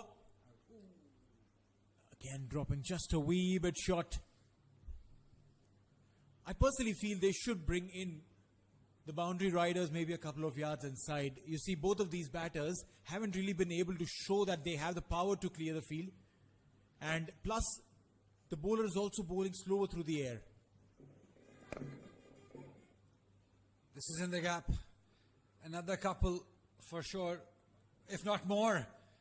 Aisha Zafar, no, they'll settle for 2. Yeah, this is what happens once you're a few yards in, and then you have to run back. Then you give a little bit of extra time, an extra effort, then these things can happen. Well, yeah.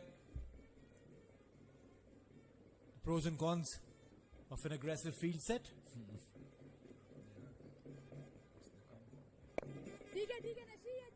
I guess they've heard you, Neil. All the fielders on the onside, that mid-wicket fielder, deep square leg fielder, both have come a few yards in because they know that it's not easy to get those big hits towards the onside. And these two are, this is what they're looking to do. They're just nudging and picking up those 1s and 2s. Oh, beautiful delivery there. Came in, wanted to go for that slog sweep. Excellent delivery. It pitched, premeditated from the batter, just looking for that swing. Straight. Oh, well done. These girls, they're putting their body behind the ball, onto the line every single time. I must say, I want to take back every single word that I've put out about their fielding. Omehani on that occasion.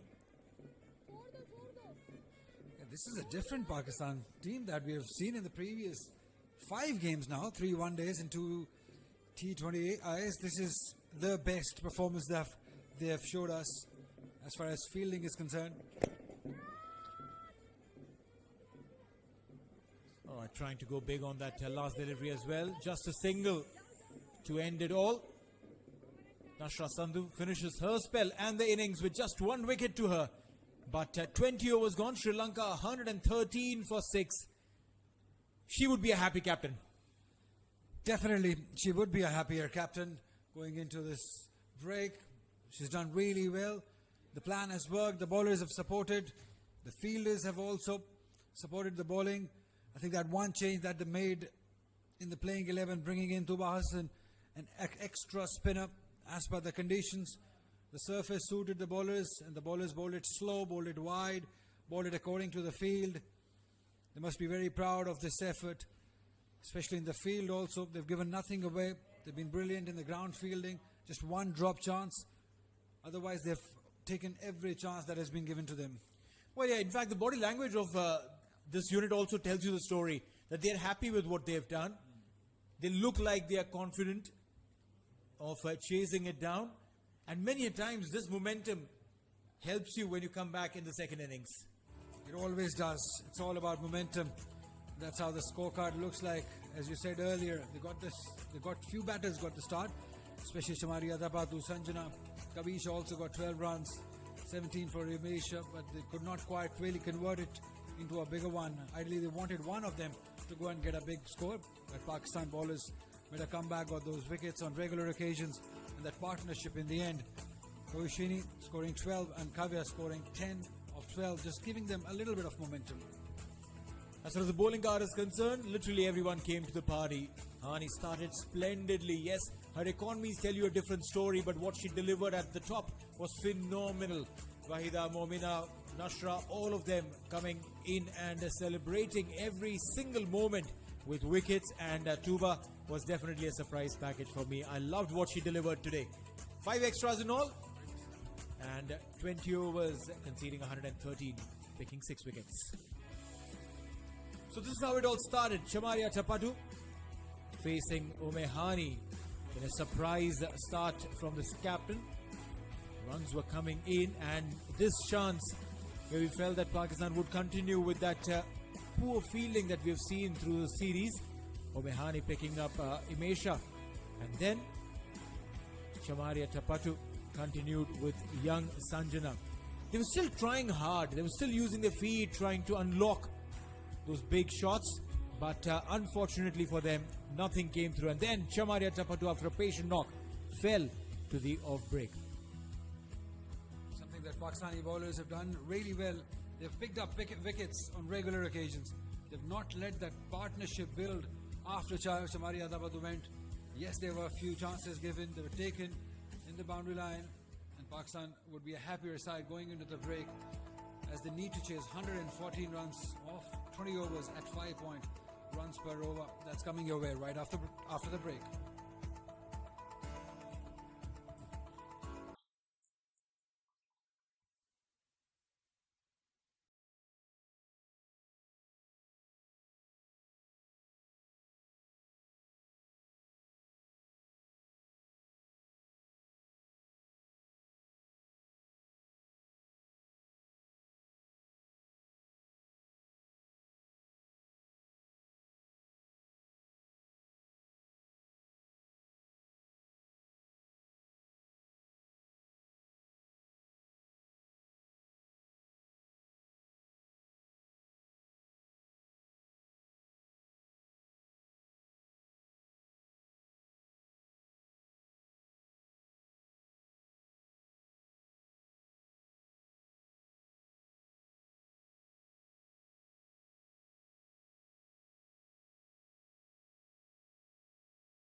Yes, we're back with the run chase.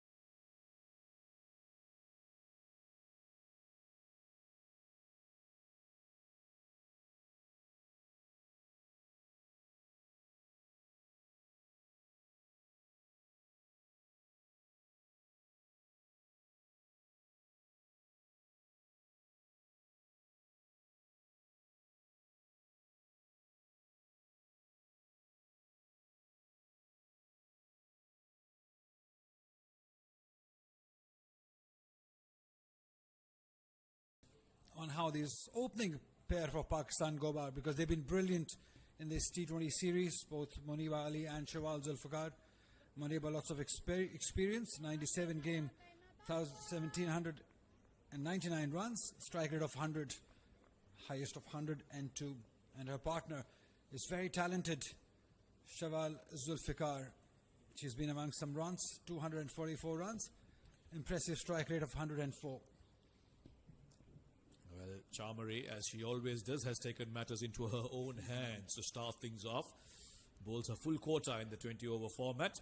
Often provides breakthroughs when the team needs it the most. So she's decided to open the bowling. She'll obviously be very smart in the way she operates as we watch and wait for the umpire to call play. Right, the first delivery of the run chase. She's on target as she usually is. Pakistan also operated and started off with an off spinner. Sri Lanka doing the same. Yeah, both camps must have seen the track and decided, right, there's going to be some turn, there's going to be some grip. Let's not waste time bringing the spinners on. And that's, I think, the wise thing to do, because they don't have many runs to play around. So they got to give themselves the most chance to win this one by operating with their best spinners. And also because the fast bowlers haven't done too well the first two games, so not really trusting the pacers. that's up and over. Excellent start. Pitched up. She's driven it beautifully for 4. She's off to a good start, Muniba, the captain. She's been in good touch. Let's keep her. Yeah, a little dance to celebrate that. Why not? Yeah, 2 full, 2 straight, and Muniba is a very good batter. She presents the full face of the bat when it's there to be hit. She'll go for it. Nicely over the infield and onto the fence.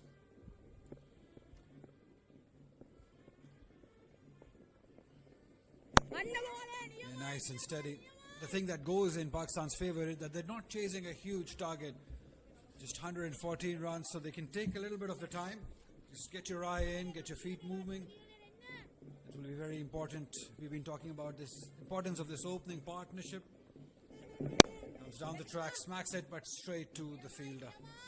Sri Lanka have made one change in the spin department. Nimasha comes back in for Sugandhika Kumari. Like for like replacement in terms of the bowling style, left arm off spin, but Nimasha obviously inexperienced.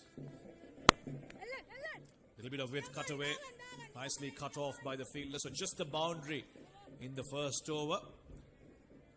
Pakistan 4 for none.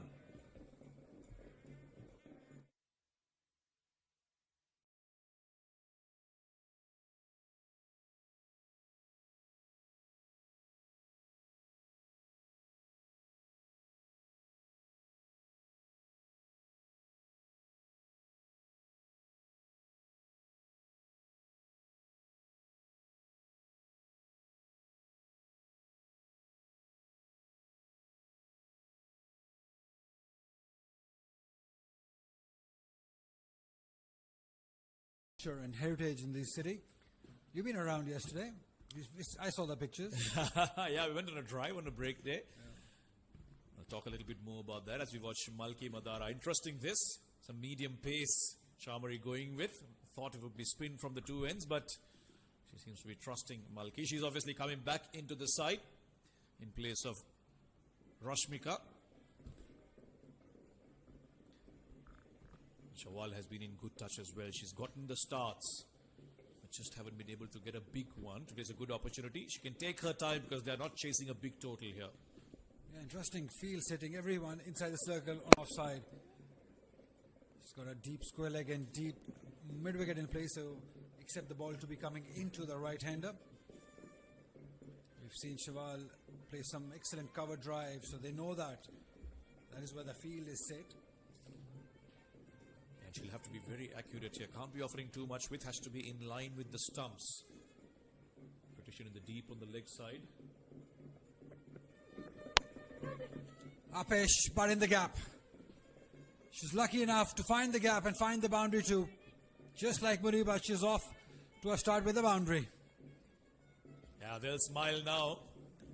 And I thought she may have deliberately gone aerial here, Shawal. Just opening the face of the bat, going in that gap between third and point. Picks up an early boundary. Just the second ball she's faced, and that should make her feel good. She's been in good nick, Shawal.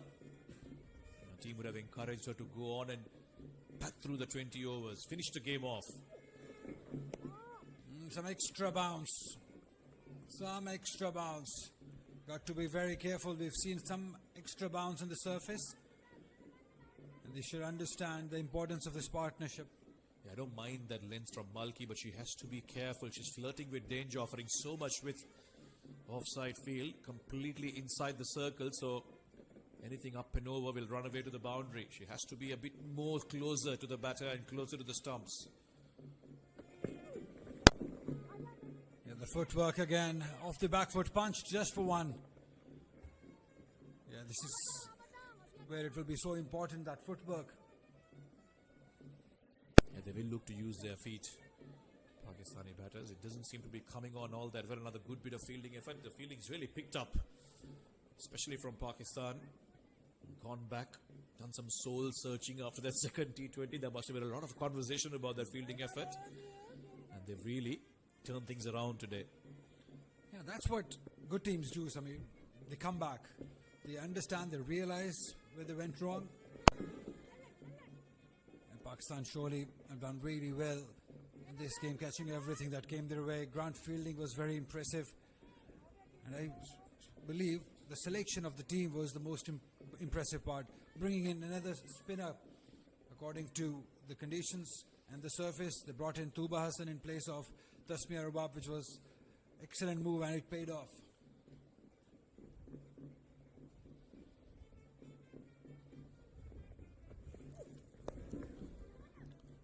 Runs, important runs coming inside the circle, using a wrist. Shawaz Zulfikar. Yeah, straightening a little too much. And she only had to get a little bit of bat onto it. The pace of the bowler will take that away to the boundary. Make it 2 boundaries in the over. A good one for Pakistan. So the idea of starting with pace doesn't work so well for Sri Lanka. 14 for none after 2.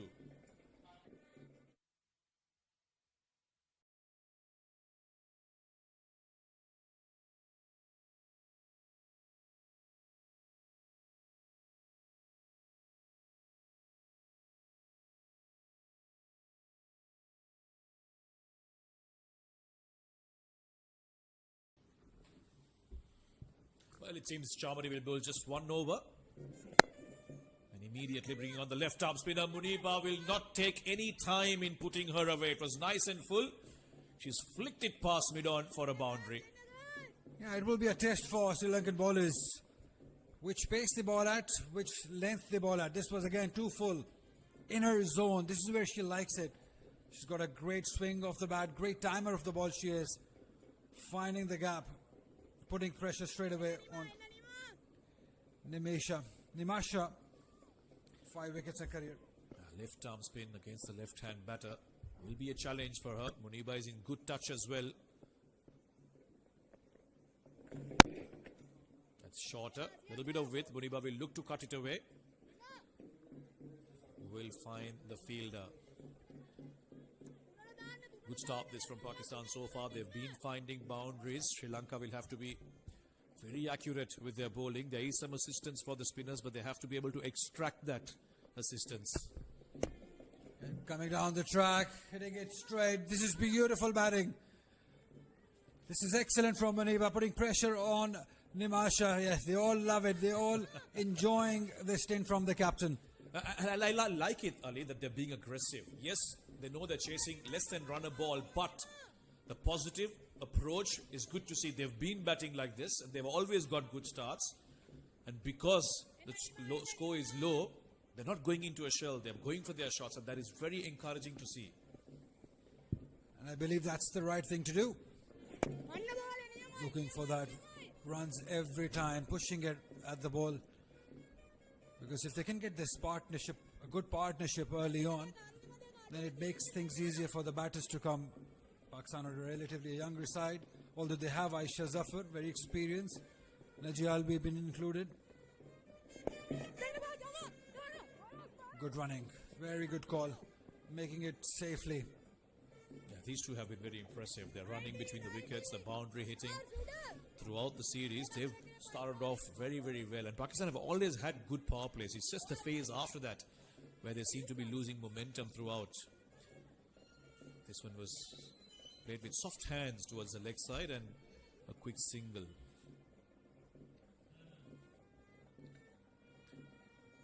Nine runs of this over so far.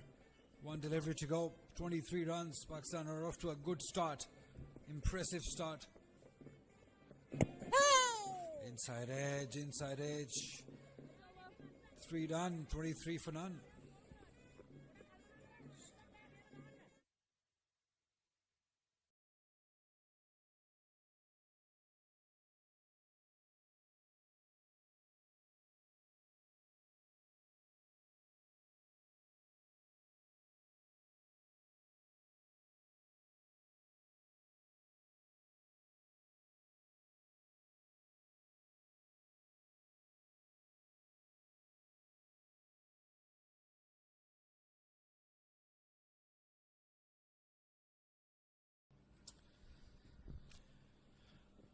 Right, this is what Pakistan needed to do, and they're doing it.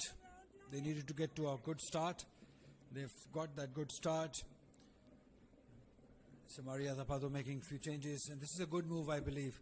Bringing in Kavisha Dilhari early on, because I believe she is the most skillful one as far as spin department is concerned. Now she's been among the wickets, been bowling good lines as well. So Shamari trusting her to deliver in the power play, try and prize out an early wicket here. Just what Muniba did. She started off with her best bowler, Hani. Pakistan have really lifted their game today, starting off in the field. I got to ask you, Ali, to turn things around within 48 hours after a poor performance in the field. What kind of change would it have been? Is Wahab Riaz the kind of coach who brings out the hairdryer treatment, goes all aggressive, or is he the more softer approach where he sits them down and says, look, this is how we need to turn things around? Well, normally what we associate with Wahab and the management is that they go with that soft approach because they know that this is a young side. Everyone, they're trying to build a team, bring in some youngsters.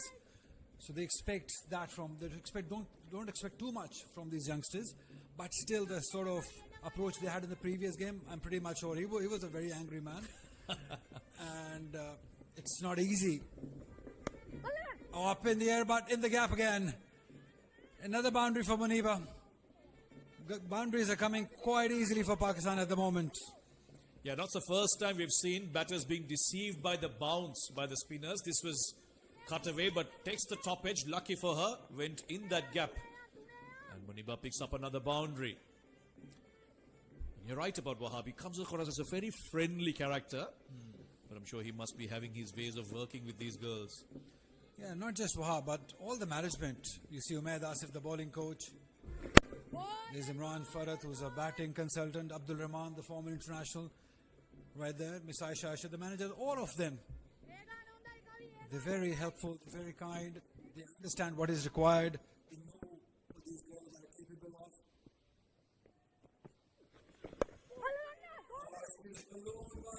Balloon one up. No, that's not what Pakistan wanted. It's the captain. One shot too many, I would say. Well, using the feet has worked up until this T20, but batters have looked to do that today and skied them up.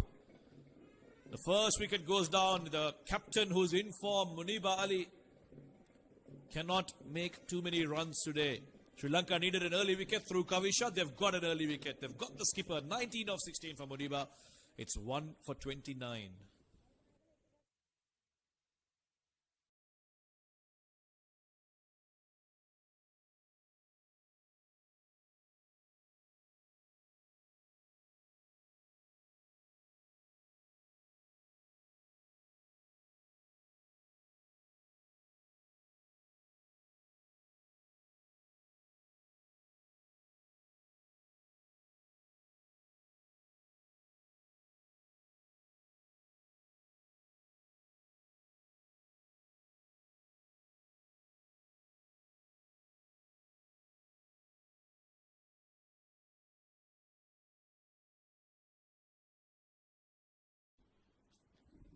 A new number 3 for Pakistan, naturally. So wicketkeeper who can bat well, especially against spinners. She's very smart operator. You see a lot of sweep shots, real sweep. What a big moments it can be for them in the game. Just great after it. No thought process, swing of the bat.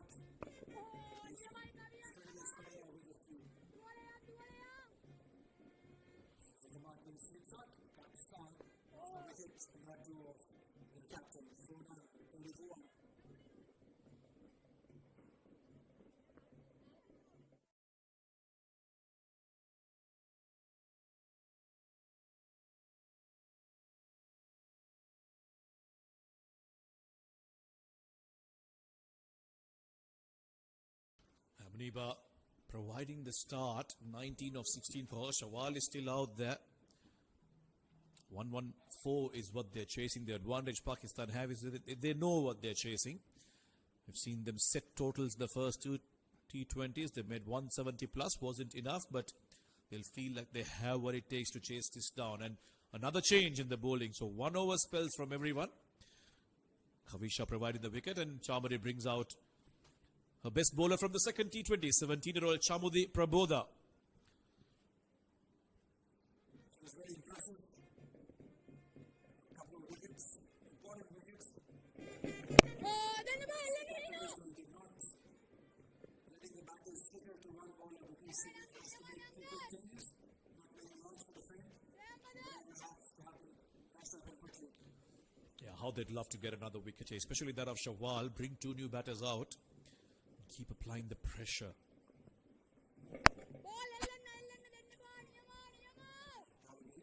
Slow. You must have seen how Pakistan's spinners are playing. It's nothing to the batters. They were very slow. Can they do it? Can they repeat what they do? That's it. He swept one. Slot sweep. On the ball. He got boundary. Great placement. There was no one there.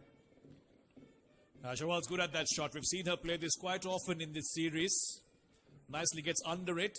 And the bat turning, ensuring that it doesn't go too square.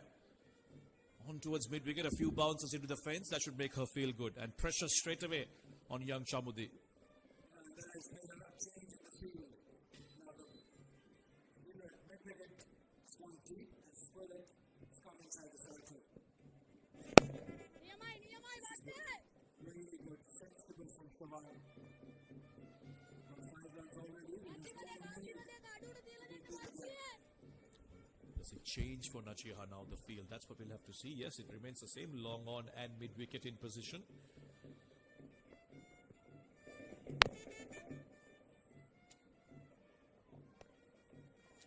That'll be a dot ball from Chamudi. 6 runs so far. She was the under-19 captain despite being just 17. So she'll be a bit more mature and know things to be done in such a phase of the game.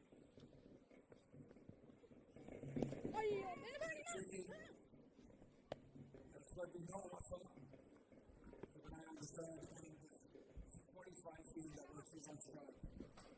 5-1, Pakistan after a good start, 36-4.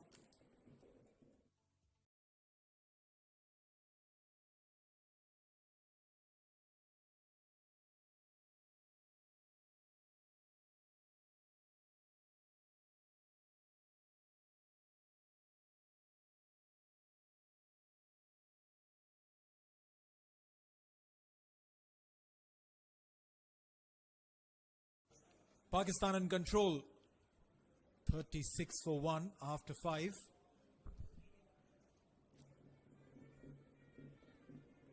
Kavisha.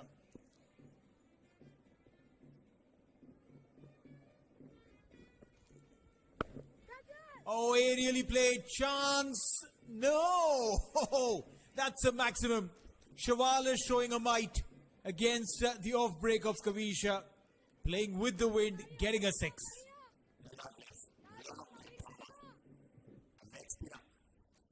Going over mid-wicket, slop sweep.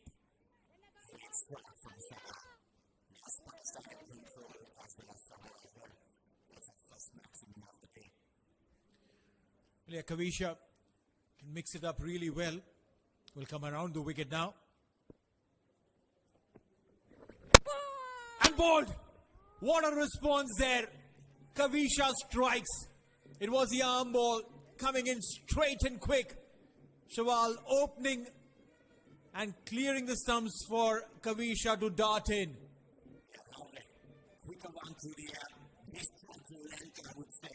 Some bit of turn as well. Hitting the thing right in the middle stump. Good comeback from Kavisha to get rid of Shawal. So that's a quick final of 21. Pakistan losing the second wicket on 5-2.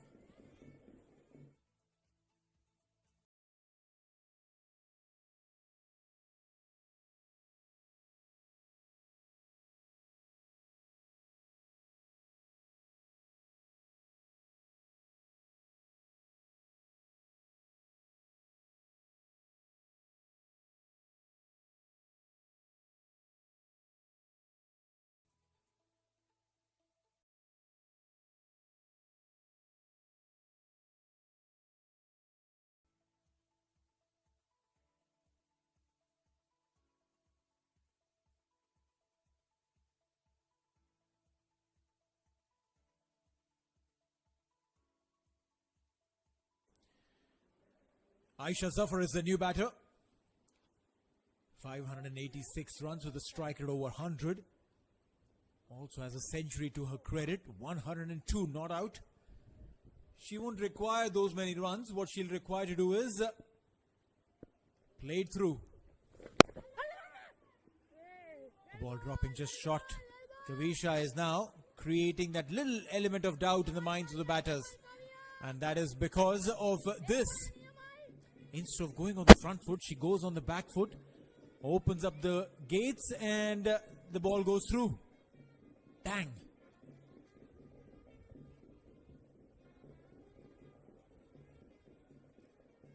Kavisha has picked up 2 wickets already, both wickets to fall in just 8 deliveries that she had bowled. Width. Is she trying to set up Aisha? She's pulling this next place. This touch the off-stump. Back off side field. Making a win. She has to be very careful with the lines and legs. Driven in the gap. And we'll get the single. Aisha will open her account with that one.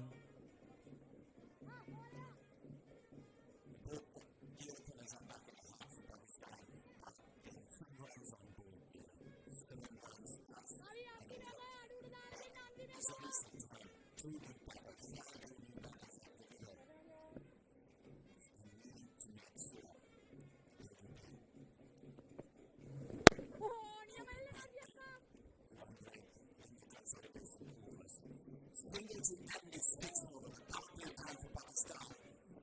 Managed to get 44 runs in the loss of 2 wickets.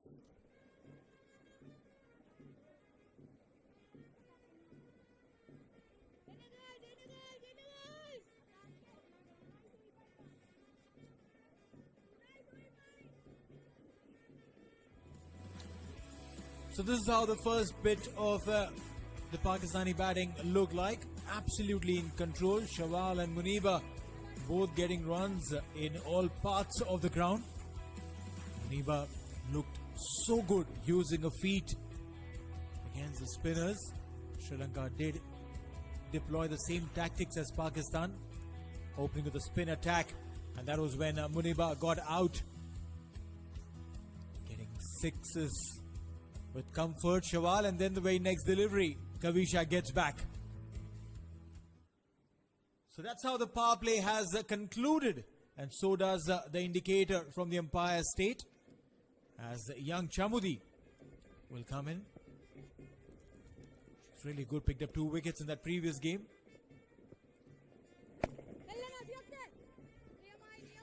She's really tight on her lines and lengths. Also, being so young, potentially does not have that kind of strength to rip the ball through really quick. Goes in the advantage because you bowl it slightly slower through the air and you're making the batters work. Single. They run the first one out. They're looking for the second. No! Good calling. Very good calling.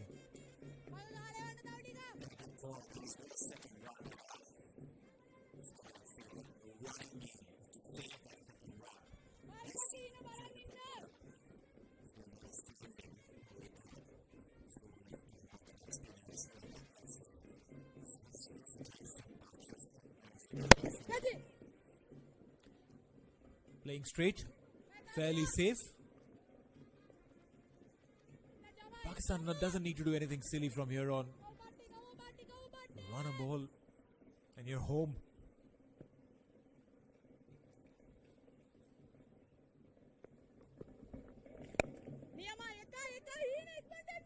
Yeah, that's what they're doing. Rotating strike, get your singles going. Maybe if there is an opportunity, convert that single into a double. Punish a bad ball. Absolute textbook cricket. The formula is set. The stage is set because the captain batted phenomenally well. Omehani in the foreground also has been exceptional with the ball in the field as well. Mighty impressed with what she delivers, Omehani.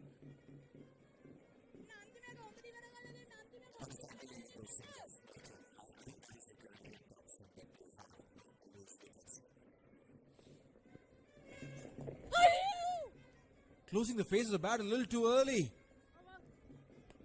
End of the over, 7 gone, 48 for 2.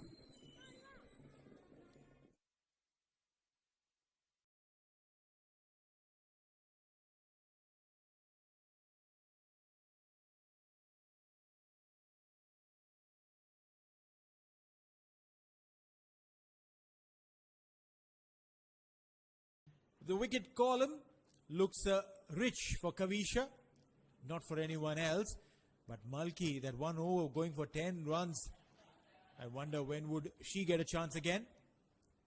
Nimasha, 1 over 9. These have been expensive. As Nimasha continues.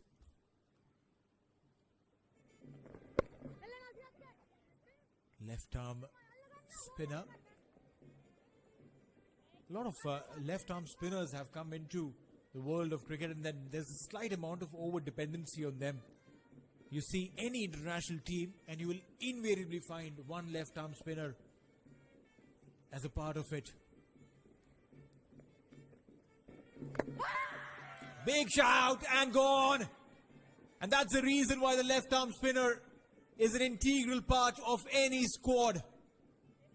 They can bring the ball in, take the ball away, and that angle from where they bring in the ball slightly wider this time, straight into the gloves of the wicket keeper. Faint edge, and Pakistan lose Najia Alvi. 5 of 10 for her, 49 for 3 Pakistan.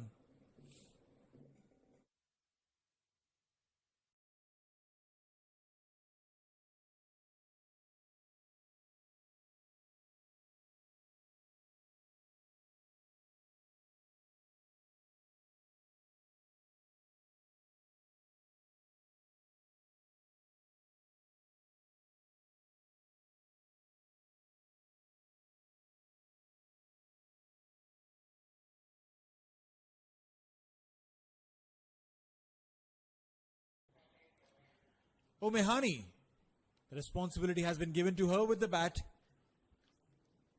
We saw how critical she was with the ball.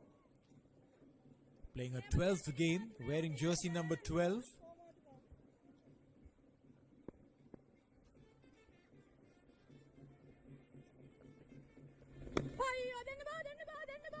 Oh, she wants to take a single.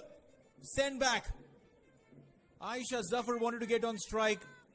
Hani saying that no, I didn't hear it. I didn't hear it. Aisha Zafar, your calling has to be louder in that case.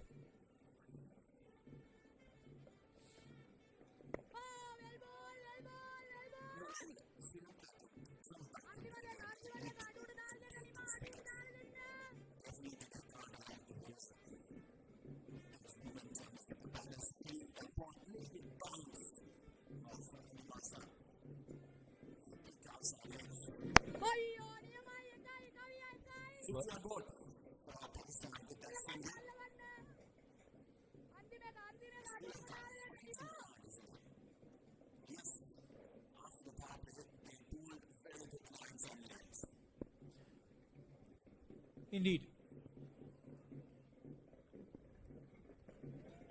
The ball is staying a tad low.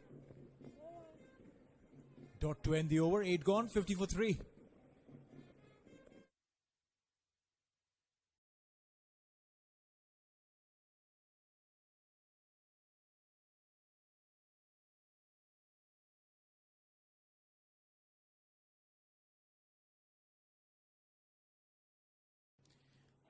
I'm not a face reader, but I can tell you one thing. This is still a concerned camp.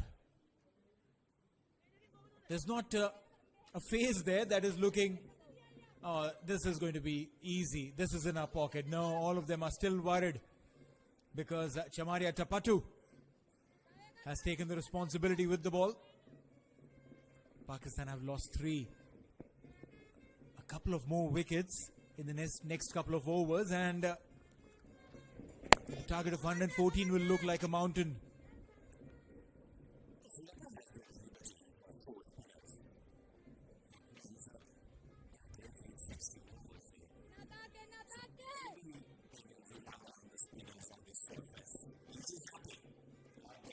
Oh, he always is. He always is.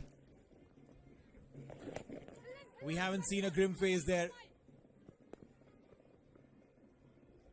Quickly stealing a single there. I personally feel that this game is still Pakistan's to lose. They're very much in control. Look at the sportsman's spirit here. Aisha Zafar requiring a shoelace tie-up. And it's the skipper, Chamaria Tapatu herself, saying, don't worry, I'll help you, mate. This is the beauty of the game. You might be fierce opponents, but whenever there's an opportunity to help each other, you'll always stand tall.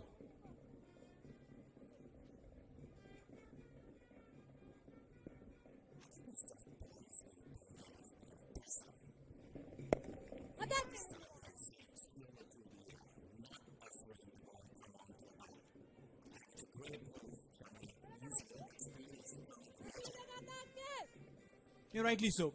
You pick a wicket over here and you'll push Pakistan back deeper. Swept. And we'll get a boundary. That will relieve some pressure. It was just a 2-run over so far, and a boundary will definitely add to the confidence of Pakistan and Umehani.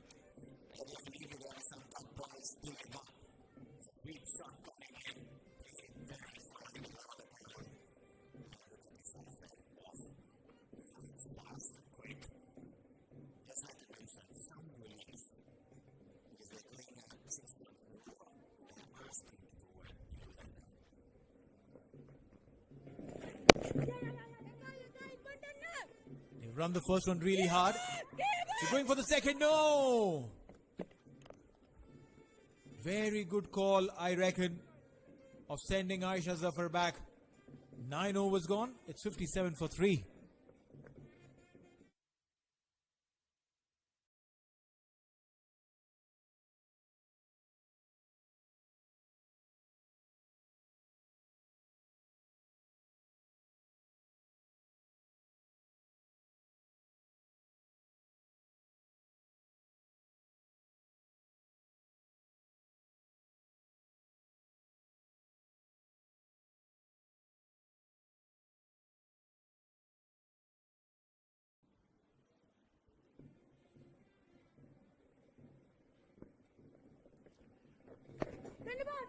Nimasha, she picked up a wicket in the previous over. But there was half a chance there. Ran the first one really hard.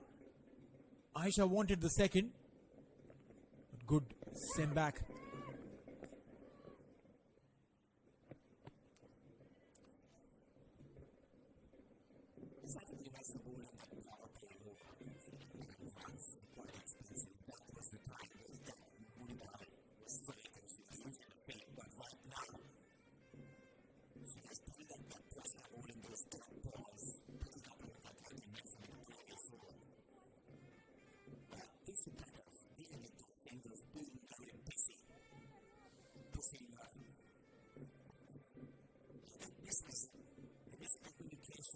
Miscommunication, but no harm done. Good call at the end. Not too out to go for that second run. Very smart. They run the first one. Are they looking for the second? Omehani had overrun the first one. And that's why I had to probably run back a couple of yards and then take the second. 2 runs added to the total.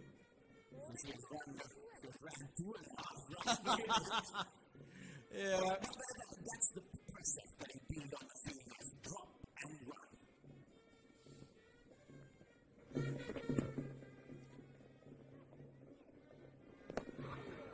Fine leg. Was inside the circle. Now, Wahab Riaz with Muniba Ali, the captain and the coach. I'm sure that there was a conversation that they had. Muniba again. Probably looks disappointed about something. Wonder what is it? Oh, beautiful fielding, chance of a run out and a direct hit. They were over eager on every connection they were making and paying the price there. Omehani straight to the fielder, wanted to take a chance and gone.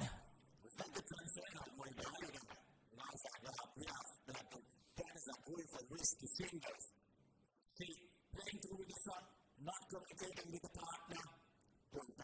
Direct hit.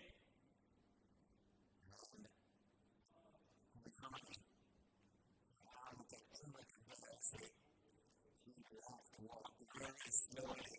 She did pass for 8. Pakistan losing the 4th wicket on 61. Well, and as she walks back, the drinks are in the circle.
Okay, so drinks done with, fielders replenished, and a new batter in the center.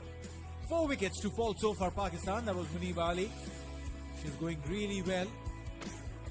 Then Shawal, followed by that brilliant delivery. And then a run out. Wonder what was the communication, or was there any communication at all between these two? Looking to run and steal every single that was on offer. On that occasion, played it straight to Amisha and ran.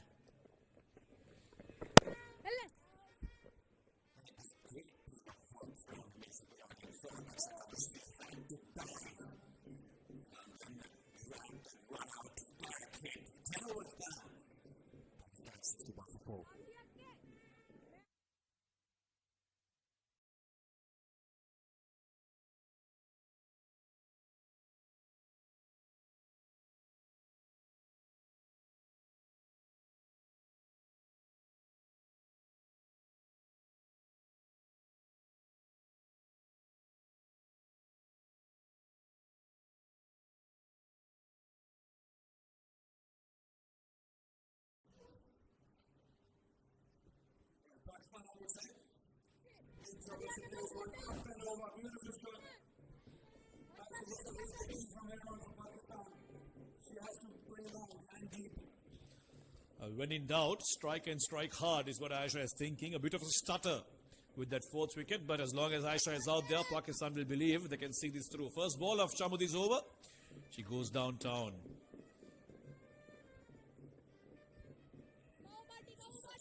Important message of the game. Pakistan cannot afford to lose any more wicket. This is a very important one. 65 for 4. Just lost a wicket of Well, there had to be one. There was some misunderstanding brewing between the two.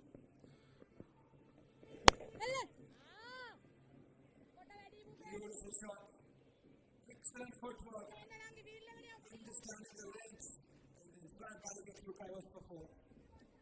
No one on the offside, and bowling that short is not a good idea from Chamudi. And Aisha, there wasn't width, but she made room very well to go through the offside and in that gap for 4. Once again, Aisha is key for Pakistan in chasing this down. They've had some ghosts in the past of making a mess of easy chases. We don't want them to come back haunting them.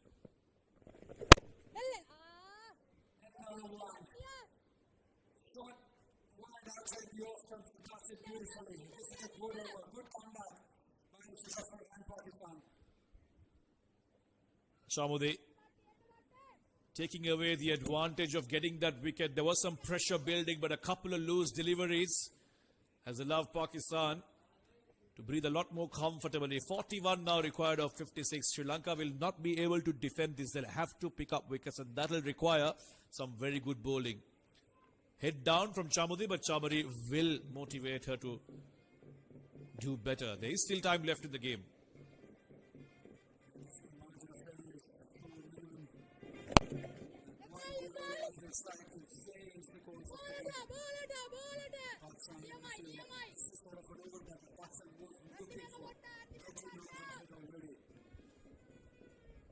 Yeah, they'll be thinking about that run out and wonder, was that really necessary? Things have gone well for them. A lot of boxes ticked, especially with the bowling and fielding. Good, decent start with the bat.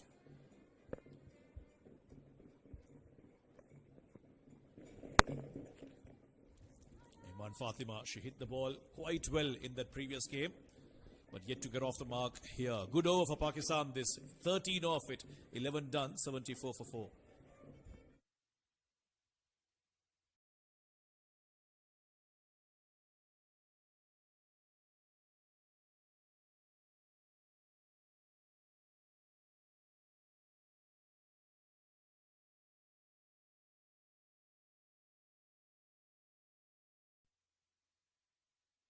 Right in between the Imbanka to a tank.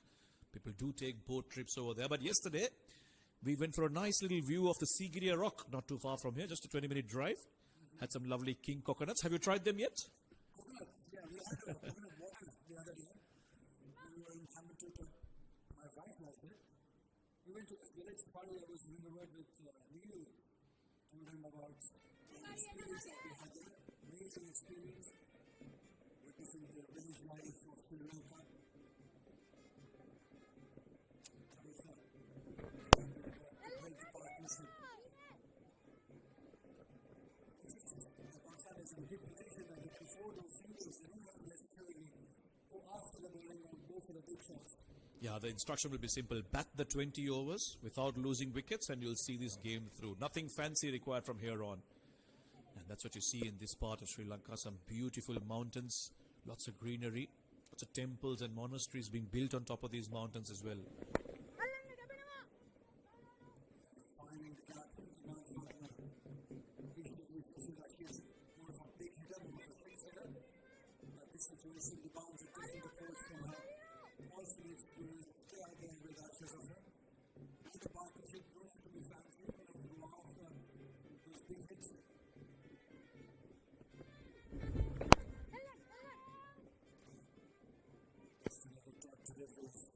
Yeah, yet to get off the mark. And I think Sri Lanka will look to apply some pressure on her. She'll be a lot more satisfied than she was in the last 2 days, smiling now. And she'll hope that that smile remains on her face for the next few overs. It's very important to pass on the score on a winning note. They started off the tour well with the win in ODIs. They lost in 4 games, 2 ODIs, 2 T20Is. Now this is the last game. With the field side, there's a lot of confidence going into the Asian Cup. That will be a big tournament. Yeah, supposedly to be held end of this month. There are rumors that it might be in the UAE. So these girls will have to travel quite a bit.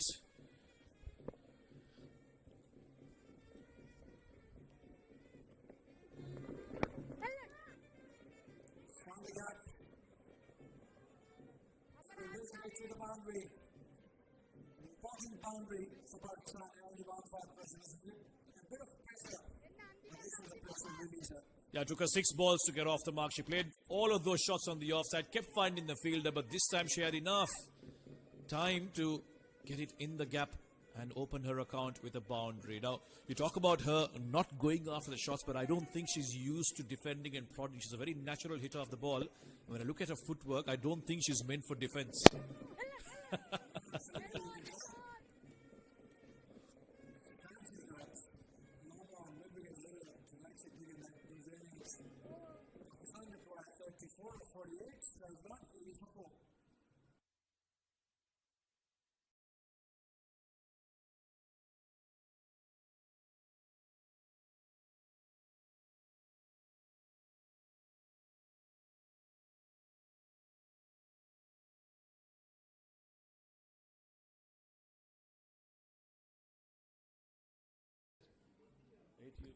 Four runs, the line of 48 deliveries.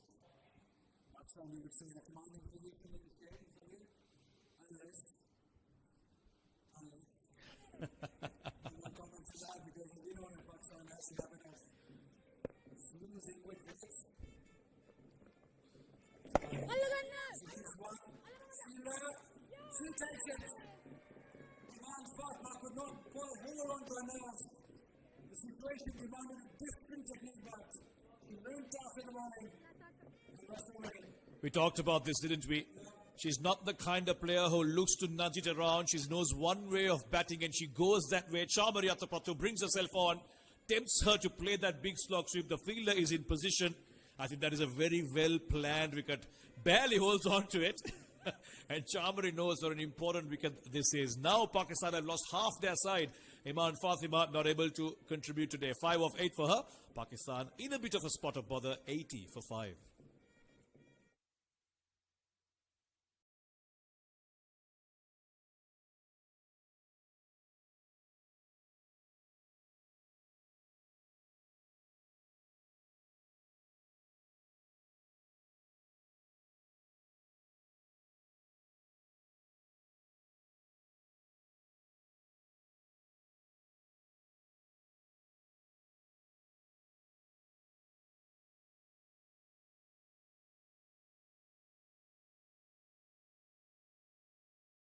repeat that sentence. Sound like to be a new back in. Again, this is one of an attacking player. Likes to go big, likes to play his close.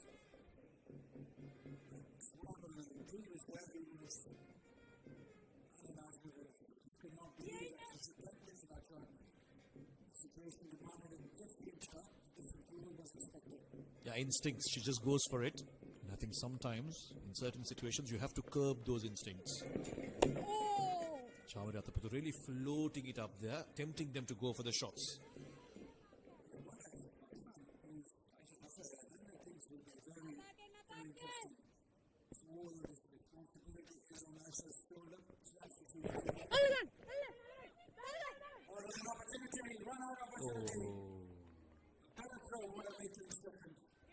Yeah, she's looking tense now, screaming out instructions at Ayesha. You've got to be out there, Ayesha.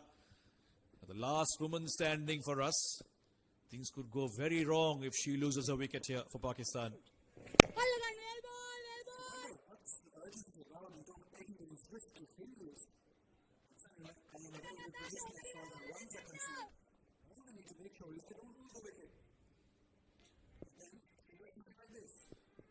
She set off immediately. Saida did take a start from the non-strikers end, but she immediately denied it, luckily for her. Had enough time to get back. But you're right, can't afford those panic situations, Pakistan, from here on, because they do look comfortable to go on and win it. Yet, there are doubts. 31 required of the last 7 overs, 83 for 5.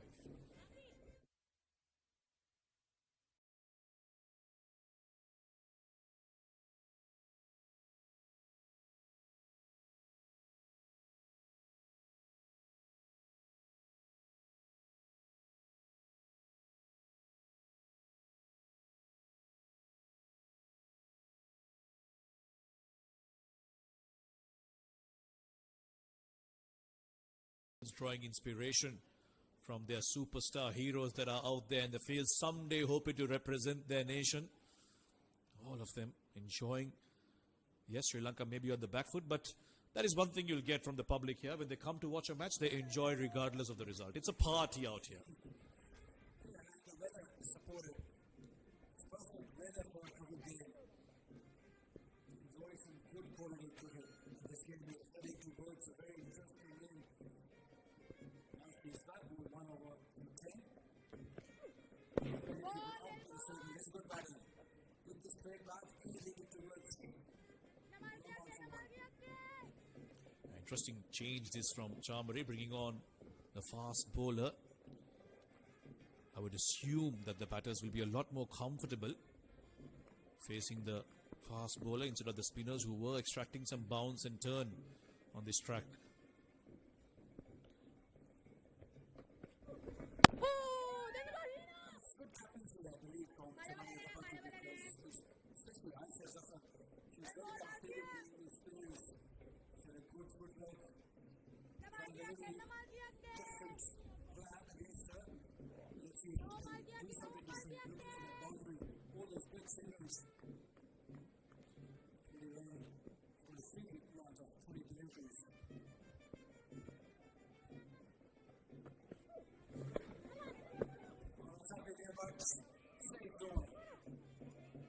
Four runs, in fact. A very lucky boundary. Pakistan and Asia will take it with both hands. I'm not sure what she was looking to do there, Ali. Full delivery. She's looking to play a sweep shot against a fast bowler. Or she saw the slower delivery. It was a leg cutter. But very lucky that it went behind the keeper and not right up. She looks committed. She looks focused. She's been short of runs in previous few games. It's a good ball. Oh, that's good. Right over it. Another boundary for Asia in Pakistan. Ease up the nerve, certainly. Sri Lanka cannot afford those mistakes if they are to get something out of this game. This was flicked towards fine. Both third and fine are up in the circle. Like you said, instead of diving behind it, she dove over it. And that'll be 4 more. Back-to-back boundaries for Ayesha. Will ease the pressure now. So we saw some tense faces there. Now 22 rounds of play. I think as long as Ashes stays, should be done. You see multiplying different teams trying these cutters, those knuckle deliveries. Just complete partnership. She got a promotion today, Mehani, in the batting. Must have convinced the coach and captain. I don't just bowl, I can bat as well. She's fully can. You've seen in the domestic cricket that she's capable enough. Also, Matthew, I only got a promotion to her. That was really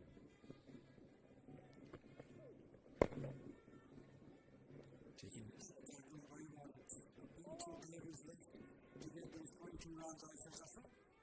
92 for 5 after 14.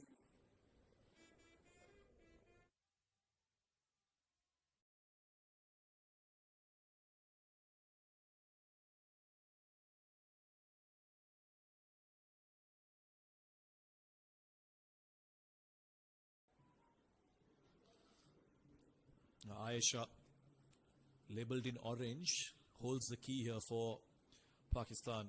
Starts again from Muniba and Shawal, but couldn't kick on from there. Sri Lanka must have felt like they have an in after they got those early wickets. But Ayesha is holding one end and ensuring that she sees the team through. Chase this down without further stutter. Saira will have to partner her because after this there's no batting to come for Pakistan. Yeah, there's 2 bowlers. She can bat a bit, but just a bit. You don't expect some courage from her, but this partnership truly, as I said, is the key. It's back for her afterward. Quick single, good one. Well judged from this side. Yeah, fielder is on the line there, so was very quick to get off after hitting that. And Chamudi hasn't been among the wickets today. Chamudi will be hoping that she can provide her just one more here at least off the back foot and quickly set off. That's more like it. Good clear communication between the two batters.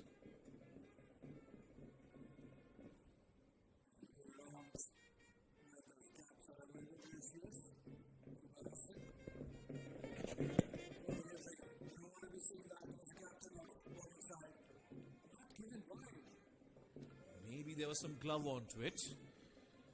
He's looking for the sweep. Let's have a closer look. Maybe he's bad. I don't know. Close call.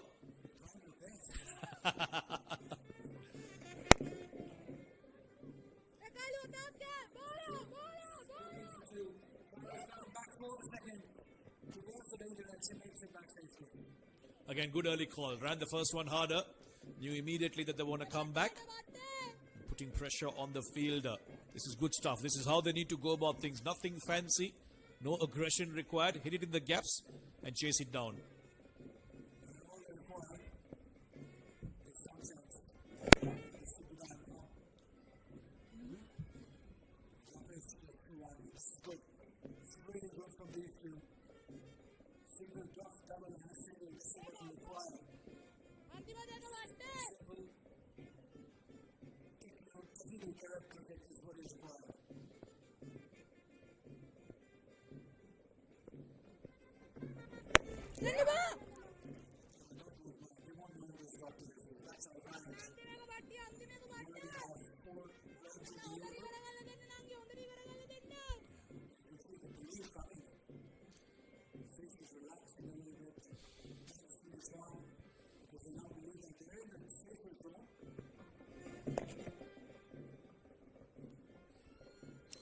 Sweep shot to get a single off the last ball. Comfortably watch off Chamudi, who ends wicketless with 28 runs. And Pakistan from here on looking quite comfortable. 17 required off the last 5. They are 97 for 5.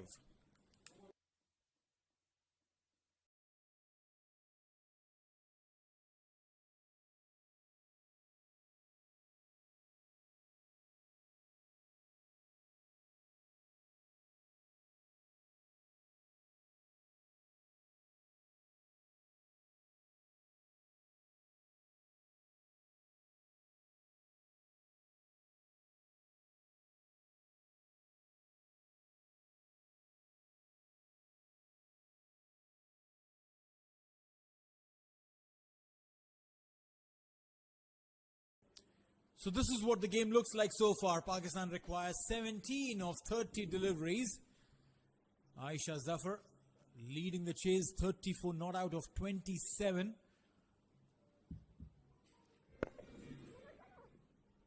Saira Jabin using a feet.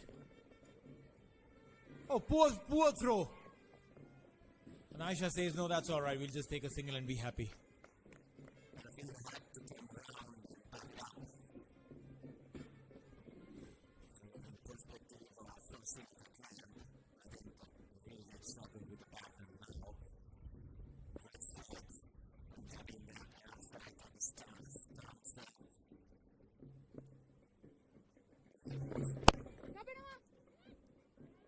Straight to the point fielder.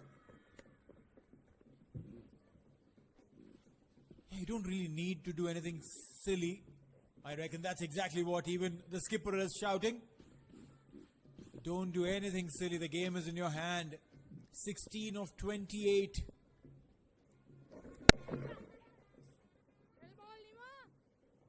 Single there.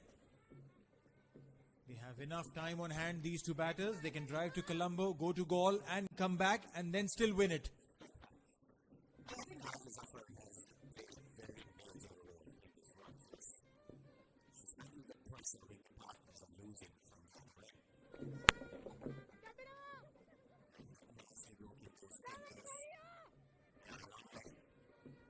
Good running.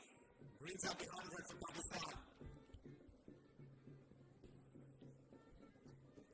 This pair is playing absolute percentage cricket. They're playing in the gaps. Running the first one hard with intent. Always looking for the second. Converting the ones into twos. Good delivery there by Nimasha. Good comeback. Despite the first over, he pulled very well. Good numbers. Wahab Riaz, meanwhile, is still sending out some message. Probably just sending out a little sip of water with a message. They don't need to do anything silly. 16 gone. It's 101 for 5.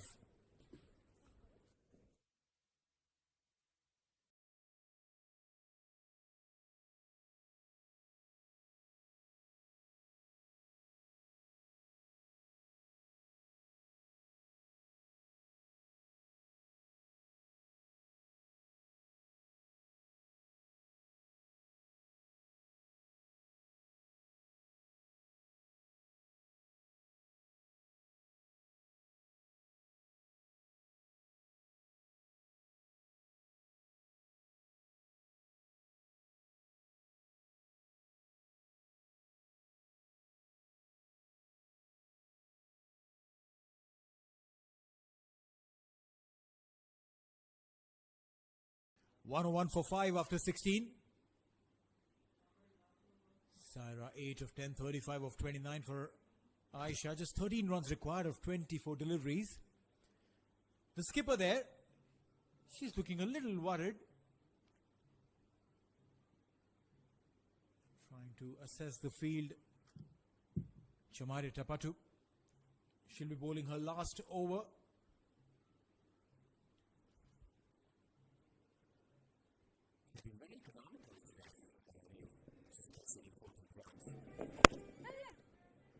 Over the fielder.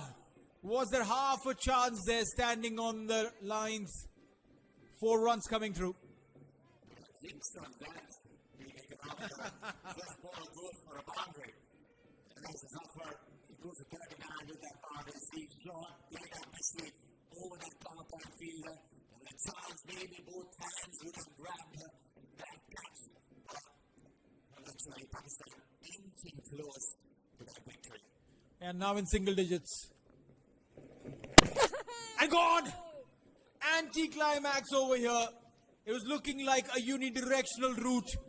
And then all of a sudden, we see a change in direction. Chamaria Tapatu, the skipper, the experience, bringing it to 4. And Aisha Zafar was getting all the runs, who had done all the hard work. Tracks the ball back into the stumps. Gone. Good wicket. Somebody just timely knock for Pakistan, losing a 6 wicket.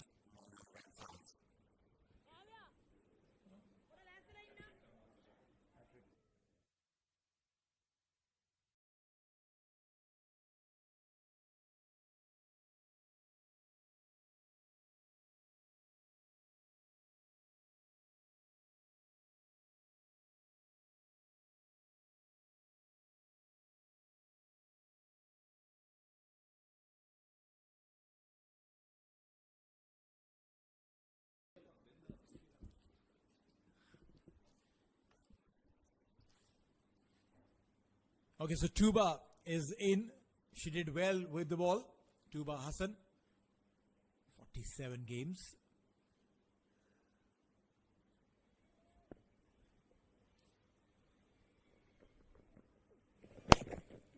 Stays in the crease on the back foot. Gets her first run in this game.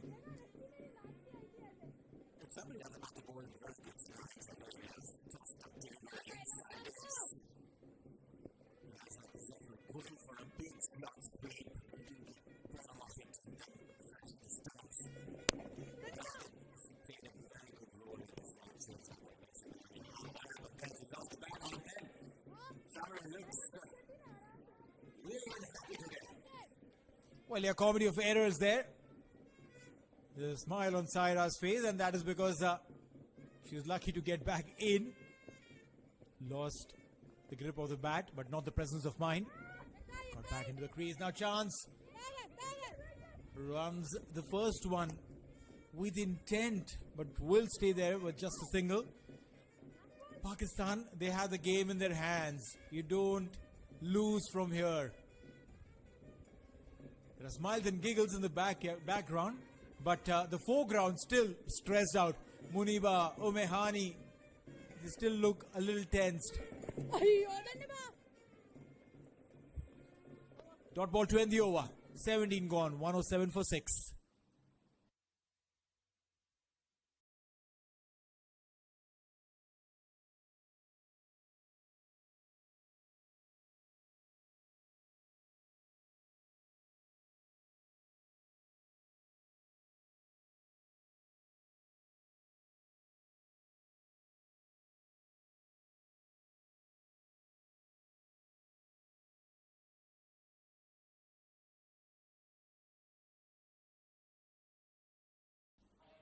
Just 7 runs required of 18 deliveries.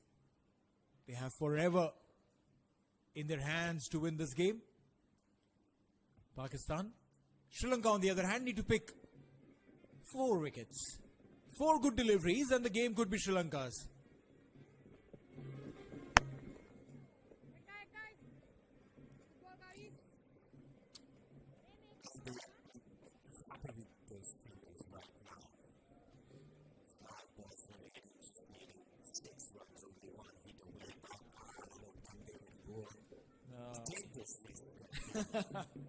Yeah.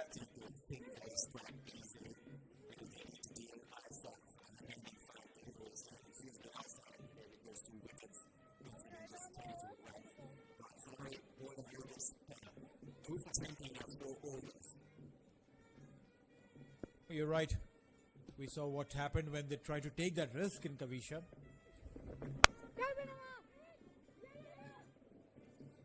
A little misfield. 5 required of 16. 1 hit away. But I reckon this pair of the Pakistani batters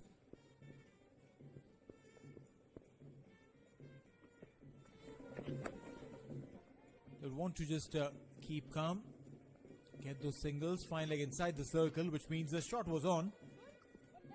Definitely on, but not enough. Now, still, the fielders are standing on the circle, on the edge of the circle. Where's that single saving position?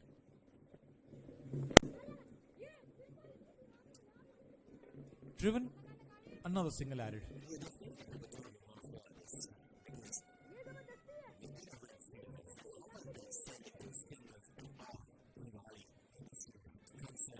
But she's kind of happy as well.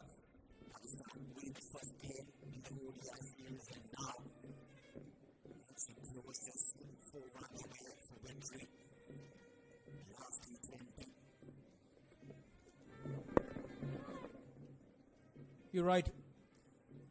It'll just help to boost the morale of this young squad that Pakistan has under Wahab Riaz.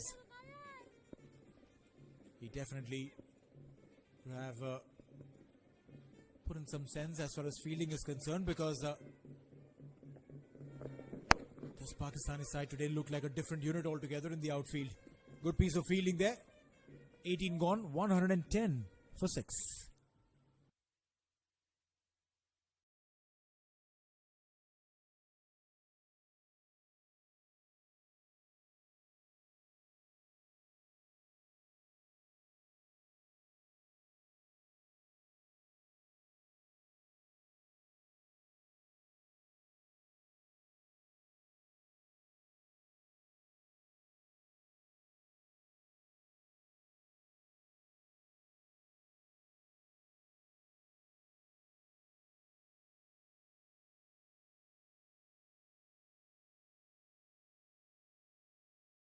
Four more runs required now. One hit away.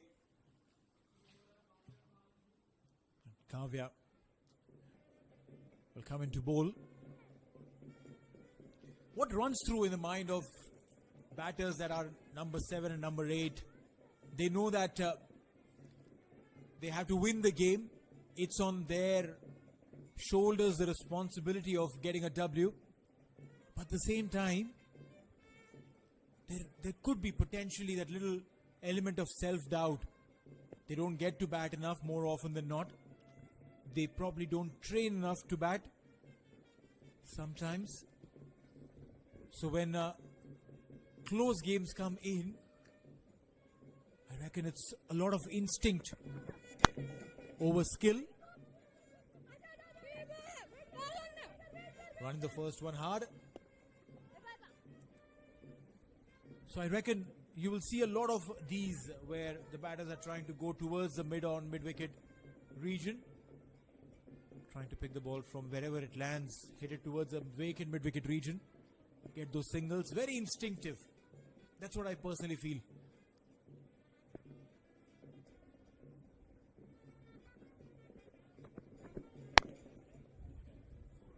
Into the gap. And that's going to be the boundary to seal the deal for Pakistan. They finish the T20I series with a win that they deserved truly. They were a much better side on the field. Sri Lanka would definitely have won the series, but Pakistan, with the intent that they showed on the field today in the first innings and with the consistency with the bat, they definitely have won hearts. This young squad of Pakistan would definitely take a lot from this series. The ODI series first and now the T20I series. Munib Ali, you should be proud. Chamaria Tapatu, the legend, continues to deliver. Won the series. And these youngsters in the Pakistani squad, they definitely would be looking forward to take home a lot of heart from this game. Definitely. They started off well, coming down to Sri Lanka, and now they ended well. Pakistan to take some positive things up from this win. And Sri Lanka also making changes in this game after winning the series, the first 2 games. So Pakistan coming into this game, improving their fielding and bowling department now in this one phase. In this game by 4 wickets comprehensively. We couldn't both of that. The context of the game, yes, it was slower. It was not offering nothing much to the batters. They had to struggle, but they pulled their socks up and performed brilliantly in this game. Well, yeah, handshakes all around between these two squads.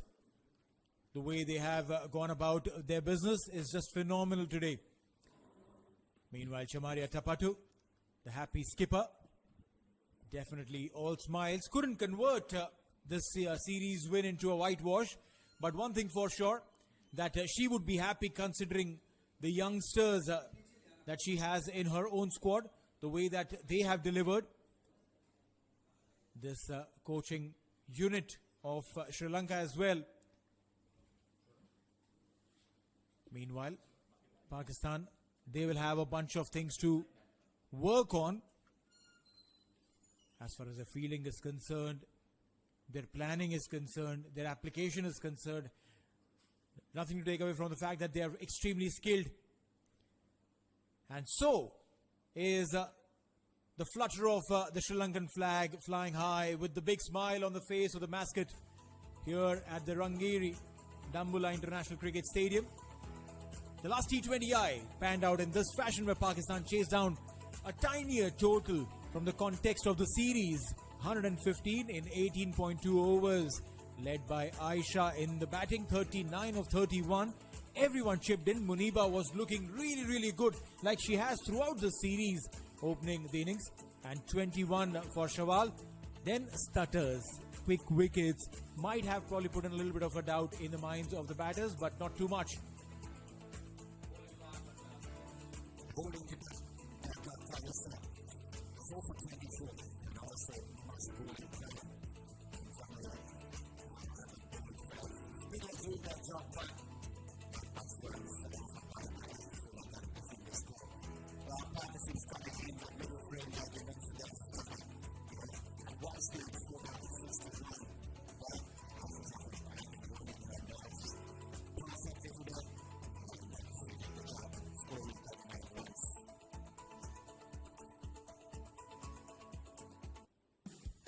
So today it was a fabulous start there with the skipper Muniba Ali and Shawal opening the batting for Pakistan, requiring just 114 to win. They were very comfortable using their feet. And then, while runs were happening, a miscued shot ensured that Muniba Ali stay in the center, was cut short. Shawal continued her hitting. She kept getting those runs. But then, at this juncture, losing a wicket was never too helpful. Runs came in all shapes and forms, and then at one point in time, when this run out happened of Omehani, suddenly the Pakistani batting looked like they were stuttering. They slowed down. Boundaries were sparse to find, but they consistently ensured that runs kept coming. Fatima went with those blistering shots till she was taken in the deep mid-wicket region. And then a little bit of cheekiness, a little bit of luck, and eventually it was Chamaria Tapatu who did add to her wickets column, but couldn't keep Pakistan from winning the third and the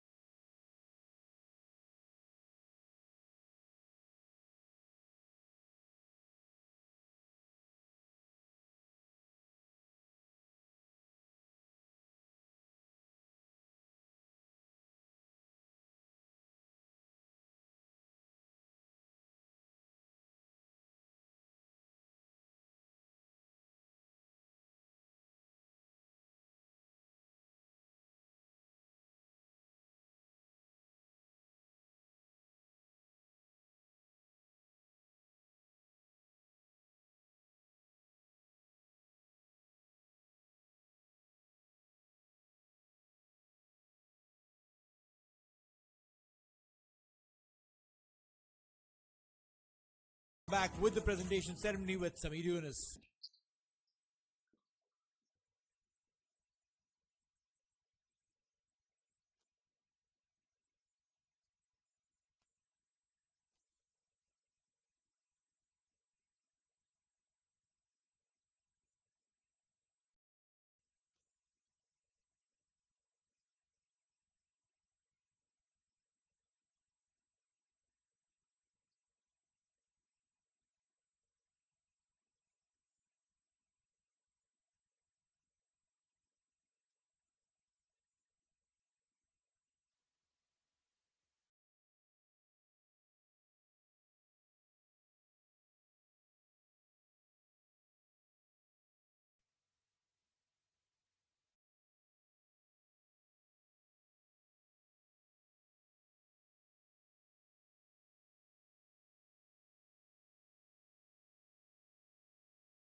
some of the countries and also very good in Sri Lanka was Pakistan covered by another T20 series is that of Pakistan and so was the tour of the Pakistan. Sri Lanka played one couple of weeks, but it's a full of entertaining cricket and drama on the field.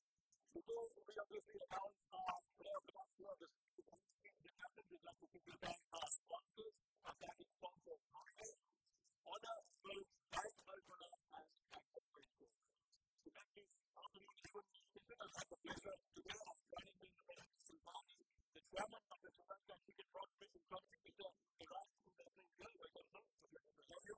And of course, representing our title sponsors, the NSS is a vital moving past Mr. Sudhankar Mabesi.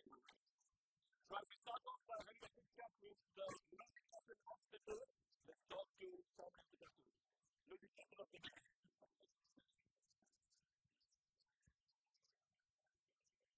Smiling because one of the series, but let's talk about the game today. We return to that. Was it in the companies? There are some good campaigns on the syllabus.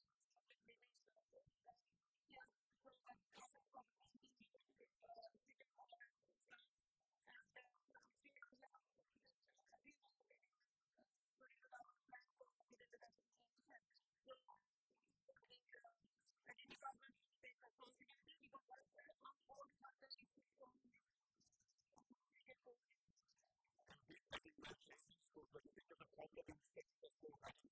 Yeah, definitely. So, yeah, I think 40, but every time we need to respond, we can set the goal, so we need to study according to the plan, so then execution is possible for me, and then we said, so therefore, it is the one that we don't have to see, and that's important. I think successful group for everybody else is to do the lots of confidence that are there for some big fans and such a better break that I don't think we can do. Yeah, definitely. Especially our the first game focusing on you. So excuse for this, so I don't really have to go. And but feeling so some extremely good feeling as well. And today I'm confident about the wedding, so I think we need to go to this department for sure. I think that's good. Thank you. So today is losing the game. Now let's award the player of the match. Let's give that award away. Mr. Sudhankar Mabesi, the AFC is very good. That's a few good contributions. At 39 of 31, with the target of course picking up 1 wicket to give it 6 runs. Thousands of her from Pakistan. She's a player of the match. Good grab, chasing down 100 focus. Somebody needed to play long and he's started to certainly get that answer of her. Like I said, big job on the field. When he went on to get his execution lesson, what did you make of the first execution you went on?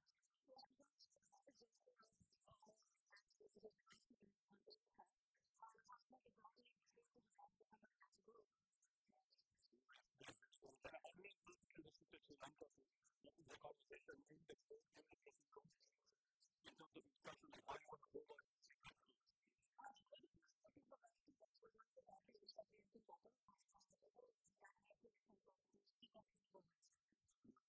That's what you impact the story for the things that like self or the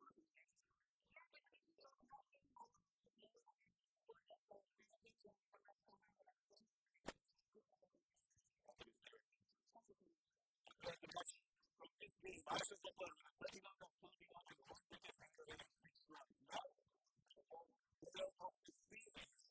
The player of the series, well, this is done once again, give away the award. The only centurion from the series is Sri Lanka is M9l1T.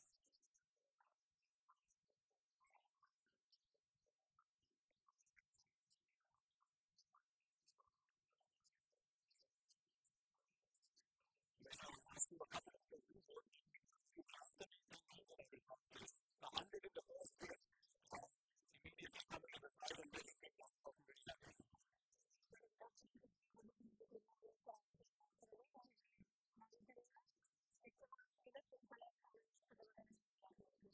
So she's really happy to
Oh, what a memorable tour this has been for Sri Lanka.